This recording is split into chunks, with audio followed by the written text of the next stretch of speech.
பதி பசு பாசம் என்று சொல்லக்கூடிய மூன்று பொருள்ல பசு என்று சொல்லக்கூடிய உயிர்களை பற்றி நாம் பார்க்க இருக்கிறோம். பசுவியல் அப்படின்னு தலைப்புட்டுங்க. பசுவியல்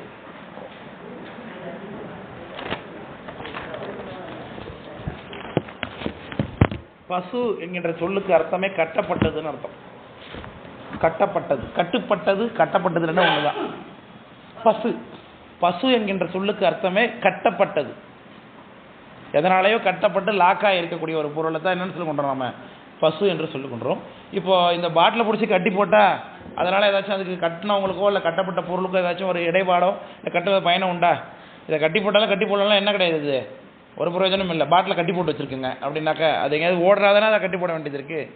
அது எந்த ஏக்கமே இல்லாத ஒரு பொருளை கட்ட வேண்டிய அவசியம் இல்லை. அதனால் கட்டப்பட்டது என்கின்ற ஒரு அர்த்தம் சொல்லும் பொழுது அதற்கு சுதந்திரத்துவம் என்பது உண்டு. ஆனால் இப்பொழுது எப்படி இல்லை, அது சுதந்திரமாக இல்லை என்பது ஒரு அந்த பொருளையே புரிகிறது. விளக்கம் புரியுதுங்களா? நம்ம எப்போ கட்டப்பட்டதுங்கிற வார்த்தையை பயன்படுத்துகிறோமோ அப்போவே என்ன ஆயிருக்கு, அது உள்ள கட்டப்பட்ட பொருள் எதுவோ அதற்கு அறிவு உண்டு அல்லது சுதந்திரம் உண்டு, கட்டுப்பாடு மீறி ஒரு செயல்பாடு உண்டு என்பது நமக்கு தெரிகிறது. சரிதானே? ஏன்னா கட்டப்பட்டது அப்படிங்கும் போது ஒரு இதில் போய் பாட்டில் கட்டி போட்டேன், இந்த நோட்டை கட்டி போட்டேன்னா அதுக்கு பொருள் இல்லை. இது ஏன் கட்டி போடணும்? அது கட்டி போடலன்னா அப்படி தான் கிடக்க போகுது இப்போ. ஸோ அதனால் ஆமாம், வெரி குட். சடம் என்பது அப்போ அறிவுடைய பொருள் தான் கட்டுப்பட்டு நிற்கும். அறிவில்லாத என்றைக்குமே கட்டுப்படாது இல்லையா? அதனால் இந்த பசுவியல்ல உயிர்களை பற்றி நாம் பார்க்க இருக்கிறோம் என்று சொல்லுகின்றோம். முதல்ல உயிர் என்று ஒரு பொருள் உண்டா இல்லையா அப்படிங்கிறத நம்ம இதிலேருந்து ஆராய்ச்சி பண்ணி தெரிந்து கொள்ள வேண்டும். நமக்கு உயிர் என்பது உண்டா இல்லையா? உயிர்னு ஒன்று இருக்கா இல்லையா? எப்படி சொல்கிறீங்க உயிர்னு ஒன்று இருக்குன்னு? இதுதான் உங்கள்கிட்ட இந்த பதில் சொல்கிறது கிடையாது. எல்லாம் கேட்குறீங்க இல்லை, அதுலேருந்து ஒரு கேள்வி கேட்குறீங்களா? இல்லை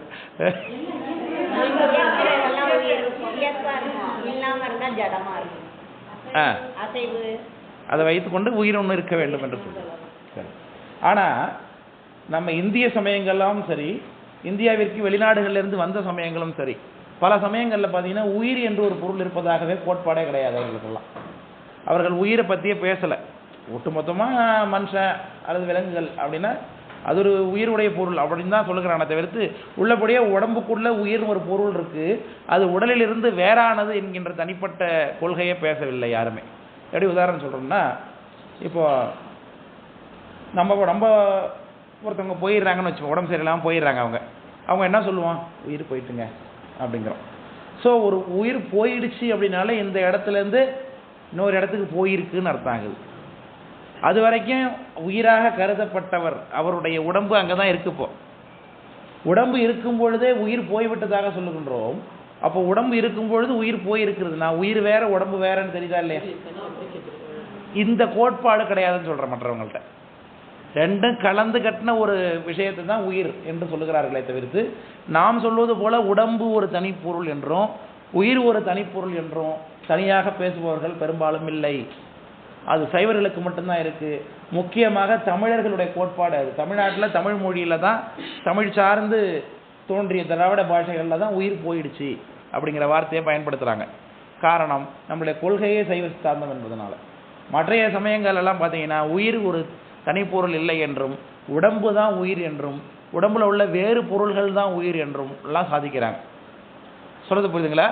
உயிர்னு ஒரு தனிப்பொருள் இல்லை, ஆனால் உடம்புக்குள்ளே உயிராக இருப்பது எது அப்படின்னு ஒரு கேள்வி வரும் பொழுது அவங்க இதுதான் உயிர் என்று சொல்லி சில கொள்கைகளை சொல்லுகிறார்கள். விளக்கம் புரியுதுங்களா? அதில் முதல்ல சூன்ய ஆன்மவாதின்னு ஒருத்தவங்க இருக்கிறாங்க. சூன்ய ஆன்மவாதி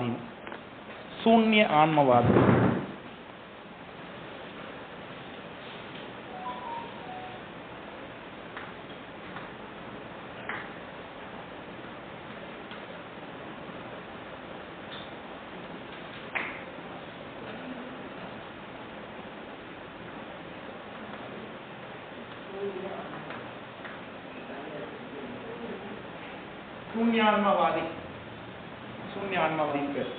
சூன்யம்னா என்ன? ஒண்ணும் இல்லைன்னா அப்படிதானே? அப்போ உயிர்னு ஒண்ணுமே இல்லைங்கிறாங்க. அவ்வளோதான். பௌத்தர்கள், சமணர்கள் இவங்கெல்லாம் அப்படிப்பட்ட கொள்கை அப்படியவங்க தான். உயிரை பற்றியில் அவங்க உயிர்னு ஒன்று இருக்கிறதா கொள்றதுக்கு ஒன்றும் அவசியம் இல்லை. உயிர்னு ஒன்று இருக்கிறத யாரும் பார்க்கல இது வரைக்கும். கண்ணால் நான் பார்த்ததில்லை. ஒருத்தங்க இறந்து போயிட்டாங்க அப்படின்னு சொன்னோம்னா அந்த உடம்புலேருந்து உயிர் போனதை யாரும் பார்க்கவில்லையே.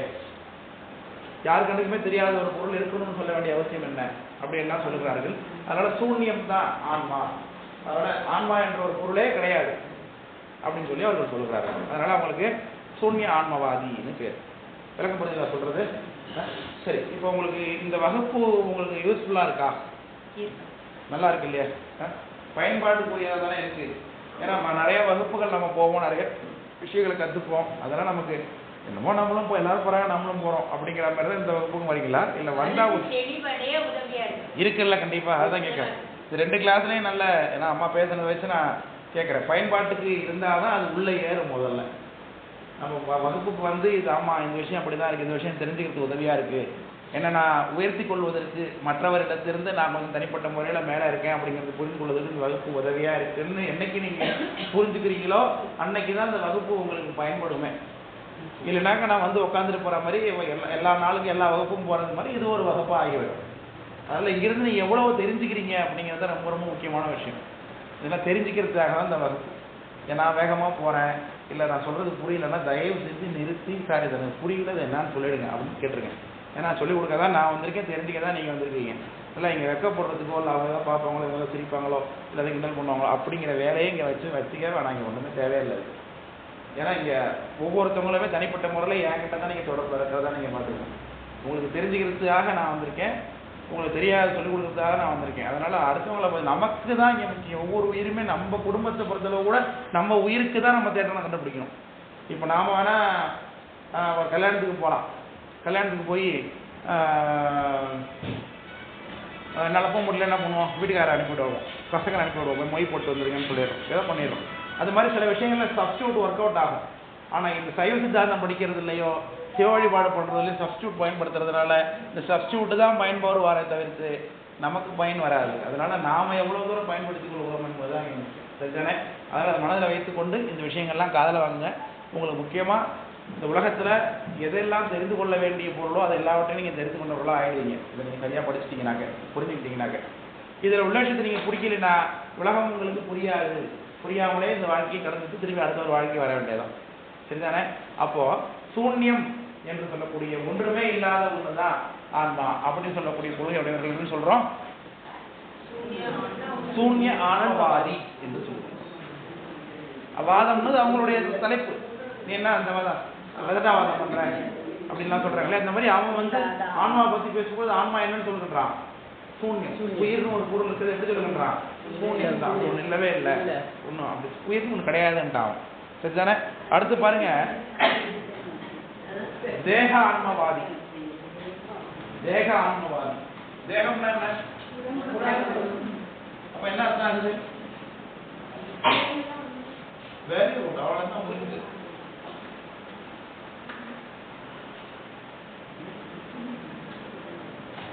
தேகான்மவாதினா தேகம்தான் உடம்பு, தேகம்தான் உயிர் என்று அவன் சொல்லுகின்றான். அது உடம்புக்குள்ள உயிர் என்ற ஒரு பொருள் தனி இருக்கிறதாக ஒண்ணுமே இல்லை. அது உள்ளுக்குள்ள பார்த்தீங்கன்னா ஒரு பொருள் கிடையாது, உடம்பு தான் அங்கே உயிர் என்று சொல்லியிருக்கான். அதற்கு எப்படிப்பா நான் ஒத்துக்கிறதுனா, அவன் சொல்கிறான் அந்த உடம்பு கண்ணு மூளை இயங்கும் போது இதயம் இயங்குகிறது, இதயம் இயங்குறதுனால நுரையீரல் இயங்குகிறது, நுரையீரல் இயங்குறதுனா கிட்னி வளர்ந்து இப்படியே ஒரு ஒன்றோட ஒன்று தொடர்பு கொண்டு இயங்குறதுனால இந்த உடம்பு ஏந்திரிச்சு நடமாடுறது சொல்லிட்டு வேலைகள்லாம் தெரிகிறது. அவ்வளோதான் தெரிவித்து மற்றபடி உள்ளுக்குள்ள உயிர் என்ற ஒரு பொருள் ஒன்றும் கிடையாது அப்படின்னு சொல்லுவாங்க. விளக்கம் புரிஞ்சுங்களா? ஸோ இப்போ இந்த சூன்யான்மவாதியை பற்றி பேசும் பொழுது உயிர் போயிடுச்சு, உயிர் இருக்குது, உயிர் இருக்கா பாரு இப்படின்லாம் சொல்றாங்க. பேச்சு வழக்கில் மக்கள் வழக்கில் இருக்கும் பொழுது இல்லாத ஒரு பொருளை பற்றி இருக்கா பாரு போயிட்டா பாரு கேட்கறதுக்கு வாய்ப்பே இல்லை இல்லையா? அதனால சூன்யான்மவாதம்ங்கிறது போய் அப்படின்னு நம்ம மறுப்போம். அதை விளக்கம் புரிஞ்சுங்களா? அடுத்து தேகான்மவாதத்தை பற்றி பேசும் பொழுது இந்த உடம்பு இருக்கும் பொழுது அப்போ உயிர் அறிவுடையதான் நான் பேசணும் இல்லையா? இப்போ திடீர்னு ஒருத்தவங்களுக்கு உயிர் போயிடுச்சுன்னா அவங்க நம்ம என்னன்னு சொல்லி கொண்டோம், இவங்க கருத்துப்படி செத்து போயிட்டாங்கன்னு நம்ம சொல்றோம். செத்து போனவங்கள உடம்பு இருக்காதானே செய்யுது. அப்ப ஏன் அது அறிவு இல்லாம இருக்கு, ஏன் செயல்படாம இருக்கு? தேகம் தான் ஆன்மாவா இருக்குதுன்னா இவன் கான்செப்ட் படி இவருக்கு மறுப்பு சொல்றான். தேகம் மட்டும்தான் ஆன்மாவா இருக்கு அப்படின்னா இப்போ உடம்பு ஒருத்தவங்க உடம்புல இருந்து உயிர் உடனே போயிடுச்சு, மற்றதை கூட விட்டுருங்க. இப்போ திடீர்னு இந்த கார்டியாக் அரெஸ்ட், இந்த ஹார்ட் அட்டாக் வரவங்க வந்து நல்லா இருப்பாங்க, திடீர்னு போயிடுறாங்க. ஸோ அப்போ ஒரு 10 செகண்டுக்கு முன்னாடி இருந்த அதே உடம்பு தானே இப்போ இருக்கு. இப்போ அறிவு இல்லாமல் போனதுக்கான காரணம் என்ன? அதே உடம்பு இப்போ இருக்கும் பொழுது அறிவு இல்லாமல் போனதுக்கான காரணம் என்ன? அப்போ உடல் மட்டுமே உயிராக இருக்க முடியாது. இந்த உடலை இயக்குவதற்கு உள்ளுக்குள்ள உயிர்னு ஒருத்தர் இருக்கார் அப்படின்னு சொல்லி அவர் நாம வருவோம். இது யாருன்னா நாத்திகவாதிகள், அவங்களுடைய கொள்கை இதுதான். பொருள் முதல் வாதம் அல்லது நாத்திகவாதம் அவங்களுடைய கொள்கை தான் இந்த உயிரில் உடம்பு தான் உயிர்னு சொல்றாங்க. உடம்போட சேர்க்கை, உடம்பு கை கால ஆட்டுறது இதெல்லாம் சேர்ந்து உடம்பு உயிர்கள் போல செயல்படுகிறது, அவ்வளவுதான். உள்ளபடியே உடம்பை இயக்குவதற்கு என் கையை நவுத்துறேன், என் கையை நவுத்திட்டேன்னு நான் சொல்லி பண்றோம். அப்போ என் கை அப்படிங்கும் பொழுது உள்ளுக்குள்ள ஒரு ஆள் இருந்துக்கிட்டு தான் இது என் கையா பார்க்கறான். அவன் தான் இதை நவுத்துறான், எடுக்கிறான், எல்லாம் செய்யறான், இதை கொடுக்குறான், எடுக்கிறான், எல்லாம் செய்யறான். ஸோ அப்போ உள்ளுக்குள்ள இருந்து கொண்டு இந்த உடம்பை இயக்குவதற்கு ஒரு ஆள் இருக்கிறான், அவன் தானே. அப்படி யாரும் கிடையாது. இந்த உடம்போட சேர்க்கையை தான் உயிராக இருக்கு அப்படின்னு கொள்கை உடையவர் தான் இந்த தேக ஆன்மவாதி. தேகமே ஆன்மா. ஆமா ஆமா ஆமா ஆமா, அதுதான் நம்மளுடைய கொள்கை. அதை பார்க்கறதுக்கு தான் போறோம். அடுத்தது உயிர் ஆன்மாவும் ஒண்ணுதான். இல்ல அவங்க உயிர் ஆன்மாவும் வேறையா? ஒண்ணுதான், ரெண்டும் ஒண்ணுதான். அது படிநிலையில உயிர் ஆன்மாவாக மாறும் ஒரு இடத்துல. அப்புறம் சொல்லி தராது உங்களுக்கு. உயிர் அப்படின்னு சொல்லி பின்னாடி அதெல்லாம் பேசுவோம், டீட்டெயிலாக பேசுவோம். இப்போ முதல்ல ஆன்மான்னு ஒன்று உண்டா இல்லையா? இப்போதைக்கு நீங்கள் ஆன்மாவும் உயிரும் ஒன்றாவே வச்சுக்கோங்க, அந்த கான்செப்டுக்கு போவேன். இப்போதைக்கு ஆன்மானாலும் உயிராலும் ஒன்று அப்படின்னு வச்சுக்கோங்க இப்போதைக்கு. அடுத்தது இந்திரிய ஆன்மவாதி. இந்திரிய ஆன்மவாதி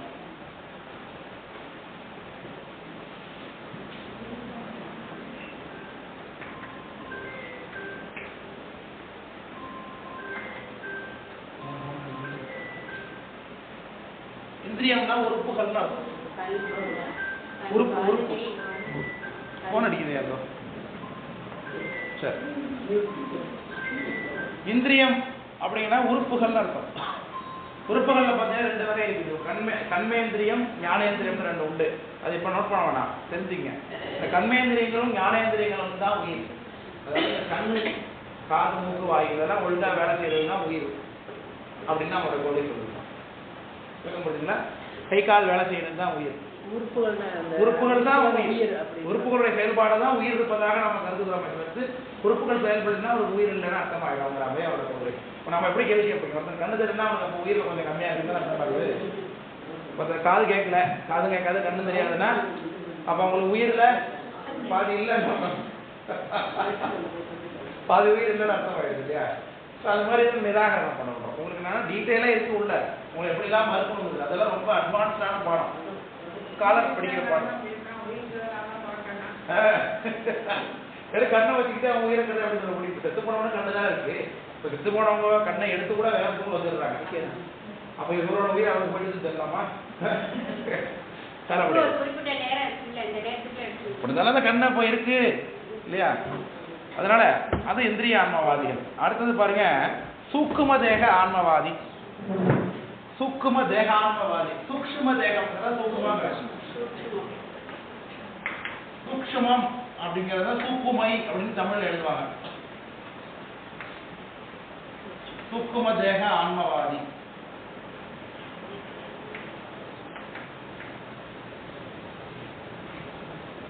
சூக்ஷ்ம தேகம்னா என்னன்னு அப்புறம் சொல்லி தராங்க. இப்போதே ஞாபகம் வச்சுங்க.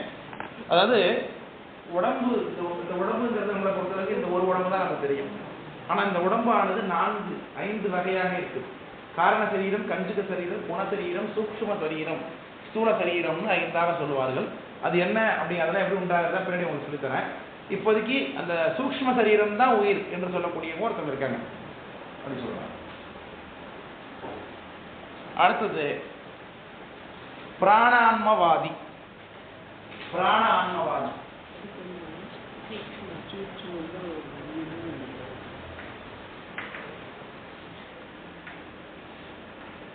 பிராணம் என்ன? பிராணம்னா மூச்சு. மூச்சு தான் பிராணம்னு சொல்றது. பிராணம் போயிடுச்சு. பிராணான்மவாதி. மூச்சு இருந்தா போதும், உயிர் இருக்குன்னு அர்த்தம், அவ்வளவுதான் அப்படிங்கிறது மாதிரி அவங்களுடைய கொள்கை அது. மற்றபடி மூச்சு இல்லைன்னா கூட இப்போ உயிர் போயிடுச்சா அப்படின்னு சொல்லலாம்னா, சில பேர் ஷாக் அடிச்சு விழுந்துருவாங்க கீழே, மூச்சு நின்று போயிடும். உடனே நெஞ்ச போட்டு போட்டு கொடுத்துருவாங்க. எத்த கட்சி உயிர் வந்துடும், அப்புறம் மூச்சு விடுறாங்க. அப்போ மூச்சு இல்லாமல் தானே இருந்தது, அப்போ போயிருக்கணும் தானே அப்போ. ஸோ ஸோ அதனால் இப்போ மூச்சு மட்டுமே அதை என்ன பண்ண முடியாது, அதை நமக்கு உயிருடைய பொருள் என்று சொல்லிட முடியாது. இப்போது தூங்கும் பொழுது மூச்சு ஓடிட்டு இருக்கா, அப்போது நமக்கு அப்போ அறிவு நிகழ்மானா? தூங்கிட்டு இருக்கும்போது பக்கத்தில் யாராவது சொல்லிட்டு இருந்தாங்கன்னா நமக்கு கேட்குமா? ஒன்றும் தெரியாது. ஆனால் மூச்சு ஓடிட்டு தானே இருக்குது. அப்போ மூச்சு ஆக்டிவாக இருக்கும் பொழுது பக்கத்தில் நமக்கு எது நடந்தாலும் தெரியாமல் இருக்குது. அப்போது உயிருடைய அறிவு செயல்படாமல் இருக்குது. அதனால் உயிருடைய அறிவு என்பது தான் உயிர். உயிர் அறிவோடு இருக்குது. உயிருடைய தன்மையை தான் உயிர் இருப்பதாக நம்ம சொல்லுகின்றோம். அப்போ மூச்சு இருக்கும் பொழுதே உங்களுக்கு அறிவு நிகழாத இருக்கிறதுனால மூச்சை உயிர் என்று சொல்ல முடியாதுன்னு சொல்லி அதை நாம் மறுப்போம். அடுத்தது பிரம்மான்மவாதி. பிரம்மம்னா என்ன? பிரம்மம்னா கடவுள். பிரம்மம்னா கடவுள். பிரம்மன் வேற, பிரம்மம் வேற. பிரம்மன்னா பிரம்மதேவன், அயன்னு சொல்லுகின்ற உலகத்தை படைக்கிறார அவர் இல்லை இங்க. பிரம்மம், பிரம்மம்னா கடவுள். கடவுளே தான் உயிர் அப்படின்னு சொல்லக்கூடிய ஆட்கள் இருக்காங்க. அதான் பரபிரம்மம் தான் பிரம்மம்னு சொல்றது. அவங்களே தான் என்னன்னு சொல்றோம் நம்ம, கடவுள் தான் உயிர். இப்போ உங்க உடம்புக்குள்ள இருக்கிறது கடவுள் தான், என் உடம்புக்குள்ள இருக்கிறது கடவுள் தான், எல்லாமே கடவுள் தான் அப்படின்னு சொல்ற மாதிரி கொள்கை உடையவர்கள் அவங்க பிரம்மான்மவாதிகள்னு பேர்.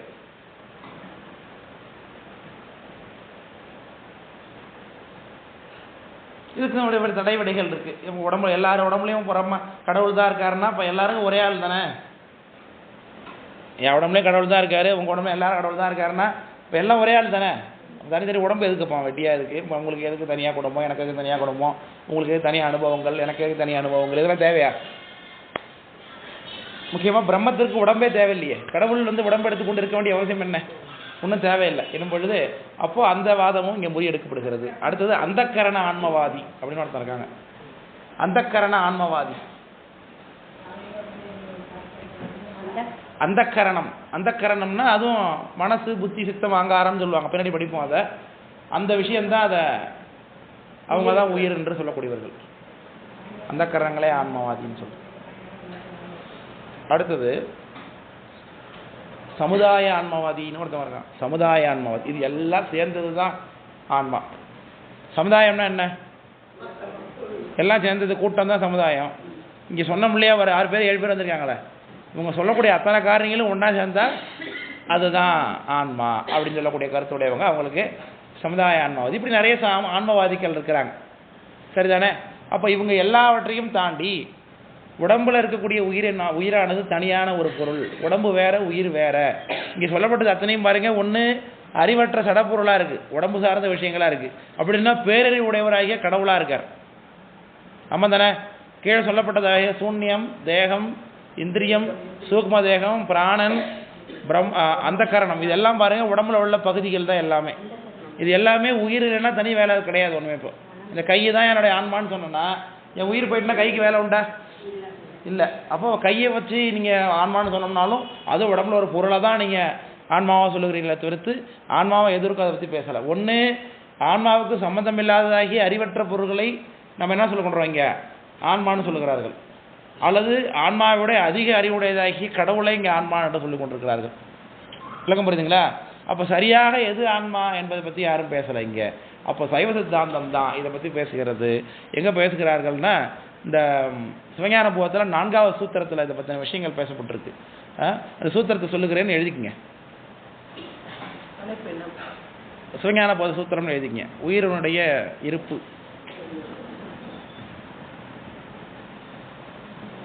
சிவஞான போத சூத்திரம் உயிர் இலக்கணம்னு எழுதிக்கங்க. இலக்கணம், உயிரினுடைய இலக்கணம். சிவஞான போத சூத்திரம் 4வது சூத்திரம் இது. சிவஞான போத சிவஞான போதத்தில் 4வது சூத்திரம் உயிருடைய லட்சணத்தை பேசுகிறது. உயிர்னா என்னவா இருக்கும் அப்படிங்கிறதுக்கு சொல்றாங்க. உளது இலது என்றலின் எழுதிக்கங்க. உளது இலது என்றலின். உளது இலது என்றலின். ஆமா, உளது இலது என்றலின். உளது என்றலின். உளது இலது.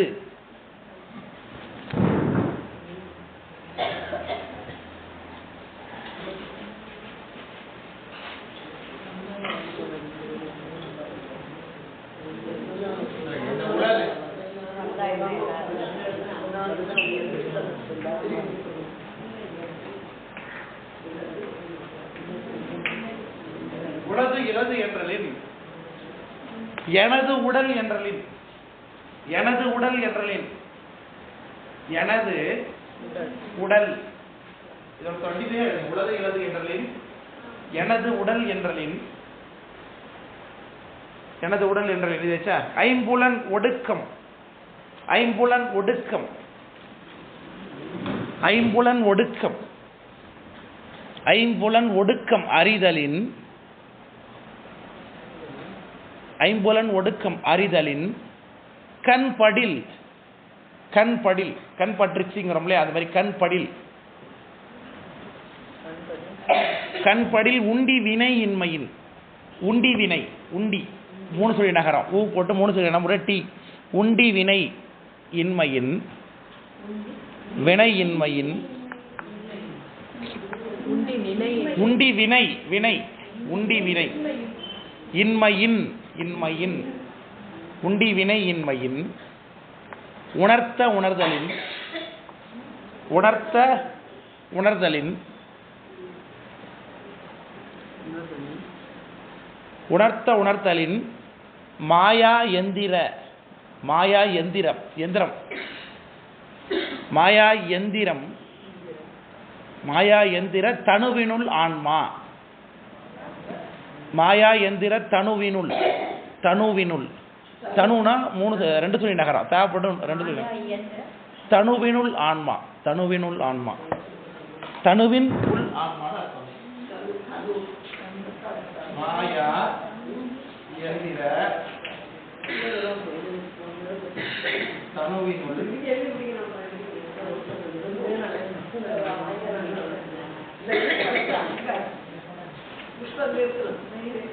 மாயா எந்திர தனுவினுள் ஆன்மா வேகமா சொல்ற போறேன்னா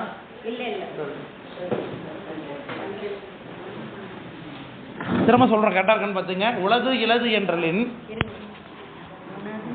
உளது இலது என்றலின் எனது உடல் என்றலின் ஐம்புலன் ஒடுக்கம் அறிதலின் கண்படில் உண்டி வினை இன்மையின் வினை இன்மையின் உணர்த்த உணர்தலின் மாயா எந்திர தனுவினுள் ஆன்மா இந்த ஆன்மா பத்தி என்னன்னு சொல்லுகிறது முதல்ல என்ன சொல்லுகிறோம் உளது இலதுன்னு சொல்றதுனால ஒருத்தவங்க கீழே விழுந்துட்டாங்கன்னா முதல்ல உயிர் இருக்கா பாரு இருக்கு இருக்கு உளது இல்லைங்க இல்லை அப்போ இருக்கு இல்லை என்று சொல்லப்படுவதனாலும் ஆமா தானே இருக்கு இல்லைன்னு சொல்லப்பட்டாலே அப்போ உயிர்னு ஒன்று தனிப்பொருள் இருக்குன்னு அது உடம்பை விட ஏன்னா உடம்பு இருக்கு உயிர் போயிடுச்சுங்கிறோம் அப்போ உடம்பு தனியா இருக்கு உயிர் வெளியில போயிட்டது எங்கேயோன்னா அப்போ இது ஒரு ஆள் அது ஒரு ஆள் தனித்தனி ஆளு 2 பேருமே அப்போ உயிர் தனியாக இருக்கு நிச்சயமாக இருக்கு என்பது ஒரு சாஸ்திரம் நம்ம பேசுறதுலன்னு சொல்றார் இது சொல்றது யாரு மேகண்டார் சொல்றார் விளக்கம் புரியுதுங்களா அடுத்தது எனது உடல் என்றலின் இந்த உடம்புலேருந்து உயிர் வேறானது அப்படிங்கிறதுக்கு அறிவதற்கு என்ன சாட்சின்னா நாம சொல்லும் பொழுது என் தலை வலிக்குதுங்க ரொம்பங்கிறோம் என் கண்ணால பார்த்தோங்கிறோம் அப்ப நீங்க வேற உங்க கண்ணு வேறன்னு தானே தெரியுதா இல்லையா சொல்லும் பொழுதே நாம வேற நம்ம தலை வேறன்னு தெரியுதா இல்லையா அப்போ என் கை என் நெஞ்சில பார்த்து என் நெஞ்சு இருக்கே என் நெஞ்சு என்ன பாடுபட்டுருக்கோங்கிறோம் அப்போ நான் வேற என் நெஞ்சு வேறன்னு தெரியுது நல்லாவே உள்ள இருக்கக்கூடிய ஒரு அனுபவத்தை அந்த நெஞ்சினாலே ஏற்பட்ட அனுபவத்தை அனுபவிக்கக்கூடிய ஒருத்தர் இருக்காரு உள்ள என் கண்ணால பார்த்தன இந்த வேதனையன்னு சொல்றோம் நம்ம அப்போ அந்த வேதனையை அனுபவிக்கக்கூடிய ஒரு ஆள் இருக்கும் அதை யாருன்னு நாமன்னு சொல்லிக்கிறோம் நாமன்னு என் கண்ணால பார்த்தேங்க அப்படின்னு நம்ம தான் அது ஏன்னு சொல்லப்படுவது யாரு நாம தான் ஆனா எதனால பாத்தீங்களாமா கண்ணால பார்த்தோம் அப்போ என்னுடைய கண்ணின் பொழுது நீங்க ஒரு ஆள் உள்ள இருக்கீங்க உங்களுக்கு உடமையான பொருளாக இந்த கண் இருக்கு இப்போ இது என்னுடைய பாட்டில் இது நான் ஒண்ணா இது ஏன் பாட்டில் அப்ப இது வேற நான் வேற தானே எனக்கு சொந்தமானதுக்கு முதல்ல 2 பேர் வந்துட்டோமே அப்போ உயிர் ஒரு ஆள் உள்ள சொந்தமானவரா இருக்காரு அவருக்கு சொந்தமான பொருளா இந்த உடம்பு இருக்கு இது நம்ம பேசுறதே தெரியுது பாருங்க அதான் எனது உடல் என்றலின் எனது உடல் சொல்ல போது என் கண்ணு என் மூக்கு என் வாய் என் கை என் காலு இப்படி எல்லாம் சொல்லிக்கிறோம் இல்லையா என்னுடையதுன்னு சொல்லப்படுவது உயிர் நீங்க யாரு இதுல நான் யாரு தீபன்கிறவன் தான் உள்ள இருக்கக்கூடிய என்னுடையதுன்னு நான் சொல்றேன் அப்ப என்னுடைய கண் என்னும் பொழுது என்னிலிருந்து அது வேறுபட்டதுன்னு அது என்னுடைய உடைமை பொருள் எப்படி இந்த பாட்டில் என்னுடைய உடைமை பொருள் அதே மாதிரி இந்த கண்ணு என்னுடைய உடைய பொருள். ஆனால் உலகத்தை பார்க்கும்போது என்ன நான் நினைக்கிறோம், இந்த உடம்பு தான் நமக்கு, உடம்பு தான் நாம நினைச்சு கொண்டு இது வரைக்கும் நினைச்சிட்டு இருக்கிறோம். இப்போ நம்ம பேசும்பொழுது எப்படி இருக்கு அது அர்த்தம், இந்த உடம்பே நம்முடைய உடமையா இருக்கு. அப்படி நம்ம நினைத்துக் கொள்வோம், இந்த உடம்பு தான் நாம இது வரைக்கும் நினைச்சிக்கிட்டு இருக்கிறோம். ஆனா இந்த உடம்பே நம்ம என்னன்னு சொல்றோம், ஏன் உடம்பு, ஏன் கண்ணு, ஏன் மூக்கு, ஏன் வாய், ஏன் நாக்கு, ஏன் பல்லு நம்ம சொல்லிக்கும் பொழுது அதுல எண் என்று குறித்து கொள்ளக்கூடிய நாம தனியாளாகவும் நம்முடைய உடம்பு வேற ஒரு பொருளாகவும் தெரியுதா இல்லையா? ஏன் கண்ணு, ஏன் மூக்கு, ஏன் வாய், ஏன் கை, ஏன் கண்ணுன்னு சொல்றோம். அப்ப நாம வேற, இந்த உடம்பு வேற நல்லா தெரியுதா இல்லையா சொல்லும் பொழுது?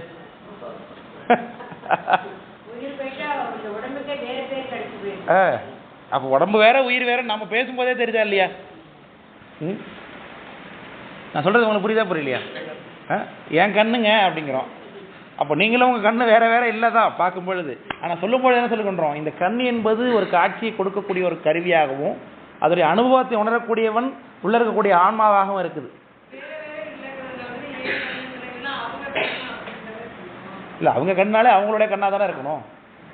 இப்ப அவங்க கண்ணுன்னா அவங்க கண்ணு தானே, அது எப்படி என் கண்ணாக முடியும்? அதான் இல்ல, அதான் இப்போ என்னுடைய இதுங்கும் பொழுது நான் தான் சொல்ல வரேன். இப்போ உங்க கண்ணால நீங்க காட்சியை பாக்குறீங்க, பார்த்தது கண்ணா நீங்களா? கண்ணால பாத்தீங்க, காட்சி யாருக்குரியது? அந்த உள்ள இருக்கானே. அப்ப நீங்க உங்களுக்கு தானே அந்த அறிவு நிகழ்வுது. இப்போ உள்ளுக்குள்ள உயிர்னு ஒரு ஆள் தனியா இருக்கு அப்படிங்கிறதுக்கு ஆதாரம் சொல்லிட்டு இருக்கேன் உங்களுக்கு. இங்க கண் என்பது காட்சிக்கு உரிய கருவிதான், கருவி. மூக்கு என்பது ஒரு கருவிதான்.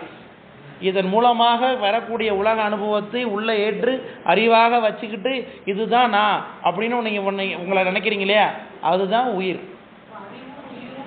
ஒன்று தான், அறிவும் உயிரும் ஒன்று. உங்களுக்கு எது அறிவாக இருக்கிறதோ அது உயிர்னு நான் சொல்லுகின்றேன். அப்போ அந்த உயிருக்கு அறிவை நிகழ்த்தக்கூடிய ஒரு கருவி தான் இந்த உடம்பு. உயிருக்கு வெளி உலக அறிவுகளை நிகழ்த்துவதற்குரிய ஒரு கருவி தான் இது. நம்ம இது வரைக்கும் நினைச்சுக்கிற இந்த உடம்பு தான் நாம நினைச்சுக்கிட்டு இருக்கோம். அதுதான் தேகான்மவாதம்னு சொன்னது. இப்போ நீங்க வெறும் உடம்பு தான் நான் நினைச்சிக்கினா அது தேகான்மவாதம் ஆயிடும்.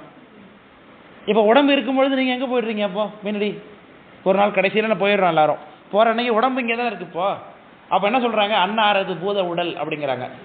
அப்போ இது வரைக்கும் இந்த உடம்பாக அறியப்பட்டவர் எங்கேயோ போயிட்டார், ஆளே இல்லை, அவரோட உடம்பு மட்டும் இங்க கிடக்குங்கிறோம். இப்போ உடம்பு வேற உயிர் வேற. அந்த அனுபவம் உங்களுக்கு செத்து போயிட்டாதான் பிரிச்சறிய முடியுது, அன்னாருடைய உடம்புன்னு சொல்லும்போது. ஆனா இப்ப இருக்கும்பொழுது அனுபவிங்கன்னு சொல்றாங்க. உள்ள இருக்கக்கூடிய உயிர் ஒரு தனிப்பொருள், அவருடைய உடம்பு தான் இந்த உடம்பு. இது ஒரு கருவி. அதான் அதான் அதான் ஆமா, அது அவங்களுக்கு புரிஞ்சிருச்சு. அதான் புரிஞ்சிருச்சு, அதான் உங்களுக்கு புரிஞ்சிட்டு, அதான் கரெக்டா மட்டும் பிரிக்க தெரியுது. இந்த கண்ணு மூக்கு இதை வந்து பிரிக்காம இது அதான் எனது உடல் என்று சொல்றது இல்லையா. நம்ம சொல்லுவோம் என் உடம்பு அப்படின்னு சொல்லும் பொழுது நான் வேற ஆளு, என் உடம்பு வேற ஆளுன்னு தெரிஞ்சு போச்சு. அவ்வளவுதான் அதுக்கு அர்த்தம். உள்ளுக்குள்ள ஒரு ஆள் இருக்கான், உயிர் சொல்லுது. உயிர் தான் சொல்லப்படுவது. இங்க பேசுறது, நினைக்கிறது, அனுபவப்படுறது, வேதனைப்படுறது எல்லாமே கை வலிக்குதுங்கன்னா ஆக்சுவலா வலி யாருக்கு?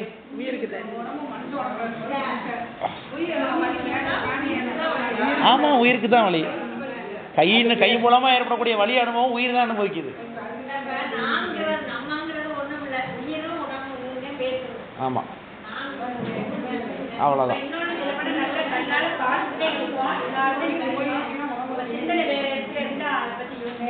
அதேதான். அப்ப சிந்தனை உயிர் வேற இடத்துல செஞ்சிட்டு இருக்கு அறிவை. அப்ப கண்ணு உங்களுக்கு பார்வையில இல்லையே. அதேதான், புரிஞ்சுதா? அப்ப உடம்பு வேற உயிர் வேற. உயிர் என்பது அறிவுமயமானது, உடல் என்பது அறிவற்றது. உடம்புக்கு அறிவு கிடையாது. இப்போ ஒருத்தவங்களுக்கு வந்து இந்த கை விழுந்துருச்சுன்னு வச்சுக்கோ, ஒரு கை மட்டும் விழுந்துருச்சுன்னு வச்சுப்போம், உதாரணத்துக்கு சொல்றேன். இப்போ அவருக்கு கை வலிக்குது, அந்த இடத்துல வந்து அவர் கையில் என்ன நடந்தாலும் அவருக்கு தெரியாது சுத்தமாக. அவருக்கு மற்றதெல்லாம் ஒர்க் அவுட் ஆகிட்டு இருக்கு, கையில் ஒன்றும் கிடையாது. கையில் வந்து பிளட் கிழிச்சுன்னு வச்சுப்போம். இப்போ வலிக்குமா வலிக்காதா? ஆனால் அவருக்கு தெரியல, கையை கிழிச்சாச்சு, வலிக்கணும் நமக்கு. உயிர் இருக்கிறவங்களுக்கு கேட்குறேன், உயிர் இருக்கிறவங்களுக்கு இந்த கை விழுந்துருச்சுன்னு வச்சு உதாரணம் சொல்கிறேன். செயல்பாடு இல்லாமல் இருக்கு அவருக்கு. வாதம் பக்கவாதம்னு சொல்கிறோம் வந்துருச்சுன்னு வச்சுப்போம். அவருக்கு அந்த கையில் கொஞ்சம் பிளேட் எடுத்து வெட்டிட்டாங்க. இப்போ அவர் கையிலே உணர்ச்சி கிடையாது, வெட்டுனால காயம் ஏற்பட்டுருச்சு. காயம் ஏற்பட்டால் வலிக்கும். இப்போ அவருக்கு வலியே ஏற்படலை. வலி தெரியுமா? தெரியாது. ஏன்னா கையே அவருக்கு சுத்தமாக இல்லாத பொருள் போல இருக்கு. ஏன்னா உயிருக்கு இந்த பகுதியோட கனெக்ஷனே இல்லை. அப்போ உடம்பு இருந்தாலும் கூட அங்கே அறிவு நிகழலையே. விளக்கம் போடுறீங்களா? அப்போ அறிவை நிகழ்த்தி கொள்ளக்கூடியவர். வலி என்பது கேட்டீங்களே, வலி கையை வலிச்சா கைக்கு இல்லையான்னு கேட்டீங்களா, அதுக்கு சொல்ல வந்தேன். கையில் ஏற்பட்ட வலி யாருக்கு தான் அப்போ? உயிருக்குத்தான் அனுபவம். கை என்பது வெறும் உயிர் எங்கள் கனெக்ஷன் இல்லைன்னா அங்கே வலிச்சாலும் ஒன்றும் இல்லை, வலிக்கலாலும் ஒன்றும் கிடையாது. அப்போ உள்ளே இருந்து கொண்டு எல்லாத்தையும் அனுபவிக்கிறவர் யார் தான்? உயிர் தான். அப்போ உடம்பு என்பது ஒரு சடப்பொருள், அறிவற்ற ஒரு சடப்பொருள். இந்த உடம்பு என்பது உயிர் போயிடுச்சுன்னா அது என்ன பண்ணுறாங்க? போட்டு கையை முறிக்கிறாங்க, காலம் முறிக்கிறாங்க, அப்படி கடத்துறாங்க. ஐஸ் பாக்ஸ்லேயே ஒரு நாள் ஃபுல்லாக வச்சுருக்காங்க. சரிதா? இப்போ நம்மளை கொண்டு உட்கார வச்சா இருக்குமா? யூகே குளிருதுங்கன்னு நம்ம இல்லையா? அறிவு இருக்குது. அப்போ உயிருக்கு உள்ளே இருந்துட்டு இருக்காருன்னு அர்த்தம். உயிர் போயிட்டாருன்னா இந்த உடம்புக்கு எந்த அறிவும் இல்லை. அவர் ஒன்றும் செய்ய மாட்டார், ஒன்றும் ரெஸ்பான்ஸ் பண்ண மாட்டார். அதனால தான் அவரை அனுப்பி விட்டுறாங்க. இங்கே வேணா நீங்கள் உங்களுக்கு இங்கே இருக்க முடியாது, எங்களோட இருக்க முடியாது, உங்களுக்கு வேறு இடத்துலேயே அவர் அனுப்பி விட்டுறாங்க. அவ்வளோதான். சரிதானே? அப்போ எனது உடல் என்றலின் ஐம்புலன் ஒடுக்கம் அறிதலின். இப்போ சார் இப்போ என்ன சொன்னார் அப்படின்னு கேட்குறீங்களா பக்கத்தில்? ஏன் அப்போ அப்படி கொஞ்சம் அசந்து ஏன் என்ன பண்ண நீக்கார் தூங்கிட்டேன் அப்படின்னு சொல்கிறோம்ல, கொஞ்சம் தூங்கிட்டேன், கொஞ்சம் கண்ணை அசந்துட்டாங்க. அப்போ அந்த 5 புலன்களும் போய் ஒடுங்குது. கண்ணு வேலை செய்யலை, காது வேலை செய்யலை, மூக்கு வேலை செய்யலை, எல்லாமே உள்ளே உழந்துச்சு. அதை என்ன சொல்கிறீங்க? கொஞ்சம் தூங்கிட்டேங்க, கொஞ்சம் அசந்துட்டேன் அப்படின்னு சொல்லி அந்த 5 புலன்களும் ஒடுங்கினதாக நீங்கள் கண்டுபிடிச்சி சொல்கிறீங்கல்ல, அது 5 புலன்களும் ஒடுங்குவதை அறிவதனாலே உயிர் தான் அறியும். கண் கொஞ்சம் ஏதோ அந்த நேரத்தில் கண் ஏதோ வேலை செய்யலைங்க, டக்குன்னு பார்க்காம விட்டாங்க, ஏதோ பண்ணிட்டாங்க, ஏதோ பண்ணுறோம் இல்லையா, அதுதான் அது ஒர்க் ஆகல, அது செய்யலை, இந்த கை வேலை செய்யலை அப்படின்னு கண்டுபிடிக்கிறது. அடுத்தது கண்படில் உண்டி வினை இல்மையால். தூங்கும் பொழுது கண்படுதல்னா அந்த இடத்துல தூங்குறதுன்னு அர்த்தம். உன்னைனா வேற. தூங்கும் பொழுது இதுக்கு எந்த கண்மமும் இல்லை. தூங்கும்போது ஒரு பாவம் செஞ்சேன் அப்படின்னு உலகத்தில் உண்டா? தூங்கும்போது ஒரு பாவத்தையோ நல்லது செஞ்சிருக்க முடியுமா உலகத்தில் யாராவது? தூங்கும்போது எந்த ஒரு இதுவும் இல்லை. இப்போ உடம்பு இருக்குது, இந்த உடம்பால் தான் எல்லாம் செய்து கொண்டிருக்கிறோம். நல்லதோ கெட்டதோ இந்த உடம்பால் தான் செய்கின்றோம். அதே உடம்பு இருக்கும்போது தூங்கிட்டு இருக்கோம்னா அப்போ நல்லதோ கெட்டதோ செய்ய முடியுது, நம்மளால் செய்ய முடியல. அப்போ தூங்குறது உடம்பா உயிரா? உயிர் தான் தூங்குது. உள்ள உடம்பாட்டுக்கு வெளில மேலே ஏறி இறங்கிட்டு இருக்கு, எல்லாம் செஞ்சுட்டு இருக்கு. உள்ள ஒரு தட்டி எழுப்பினா டக்குன்னு உயிர் வெளில வந்து அப்படின்னு தெரியுது. அப்போ தூங்கும் உணர்வோம், பின்னாடி உணர்வோம். அது என்னங்கிற பின்னாடி சொல்கிறேன், அது என்னங்கிற ஸ்டேட்டஸ் சொல்லி சொல்கிறேன்.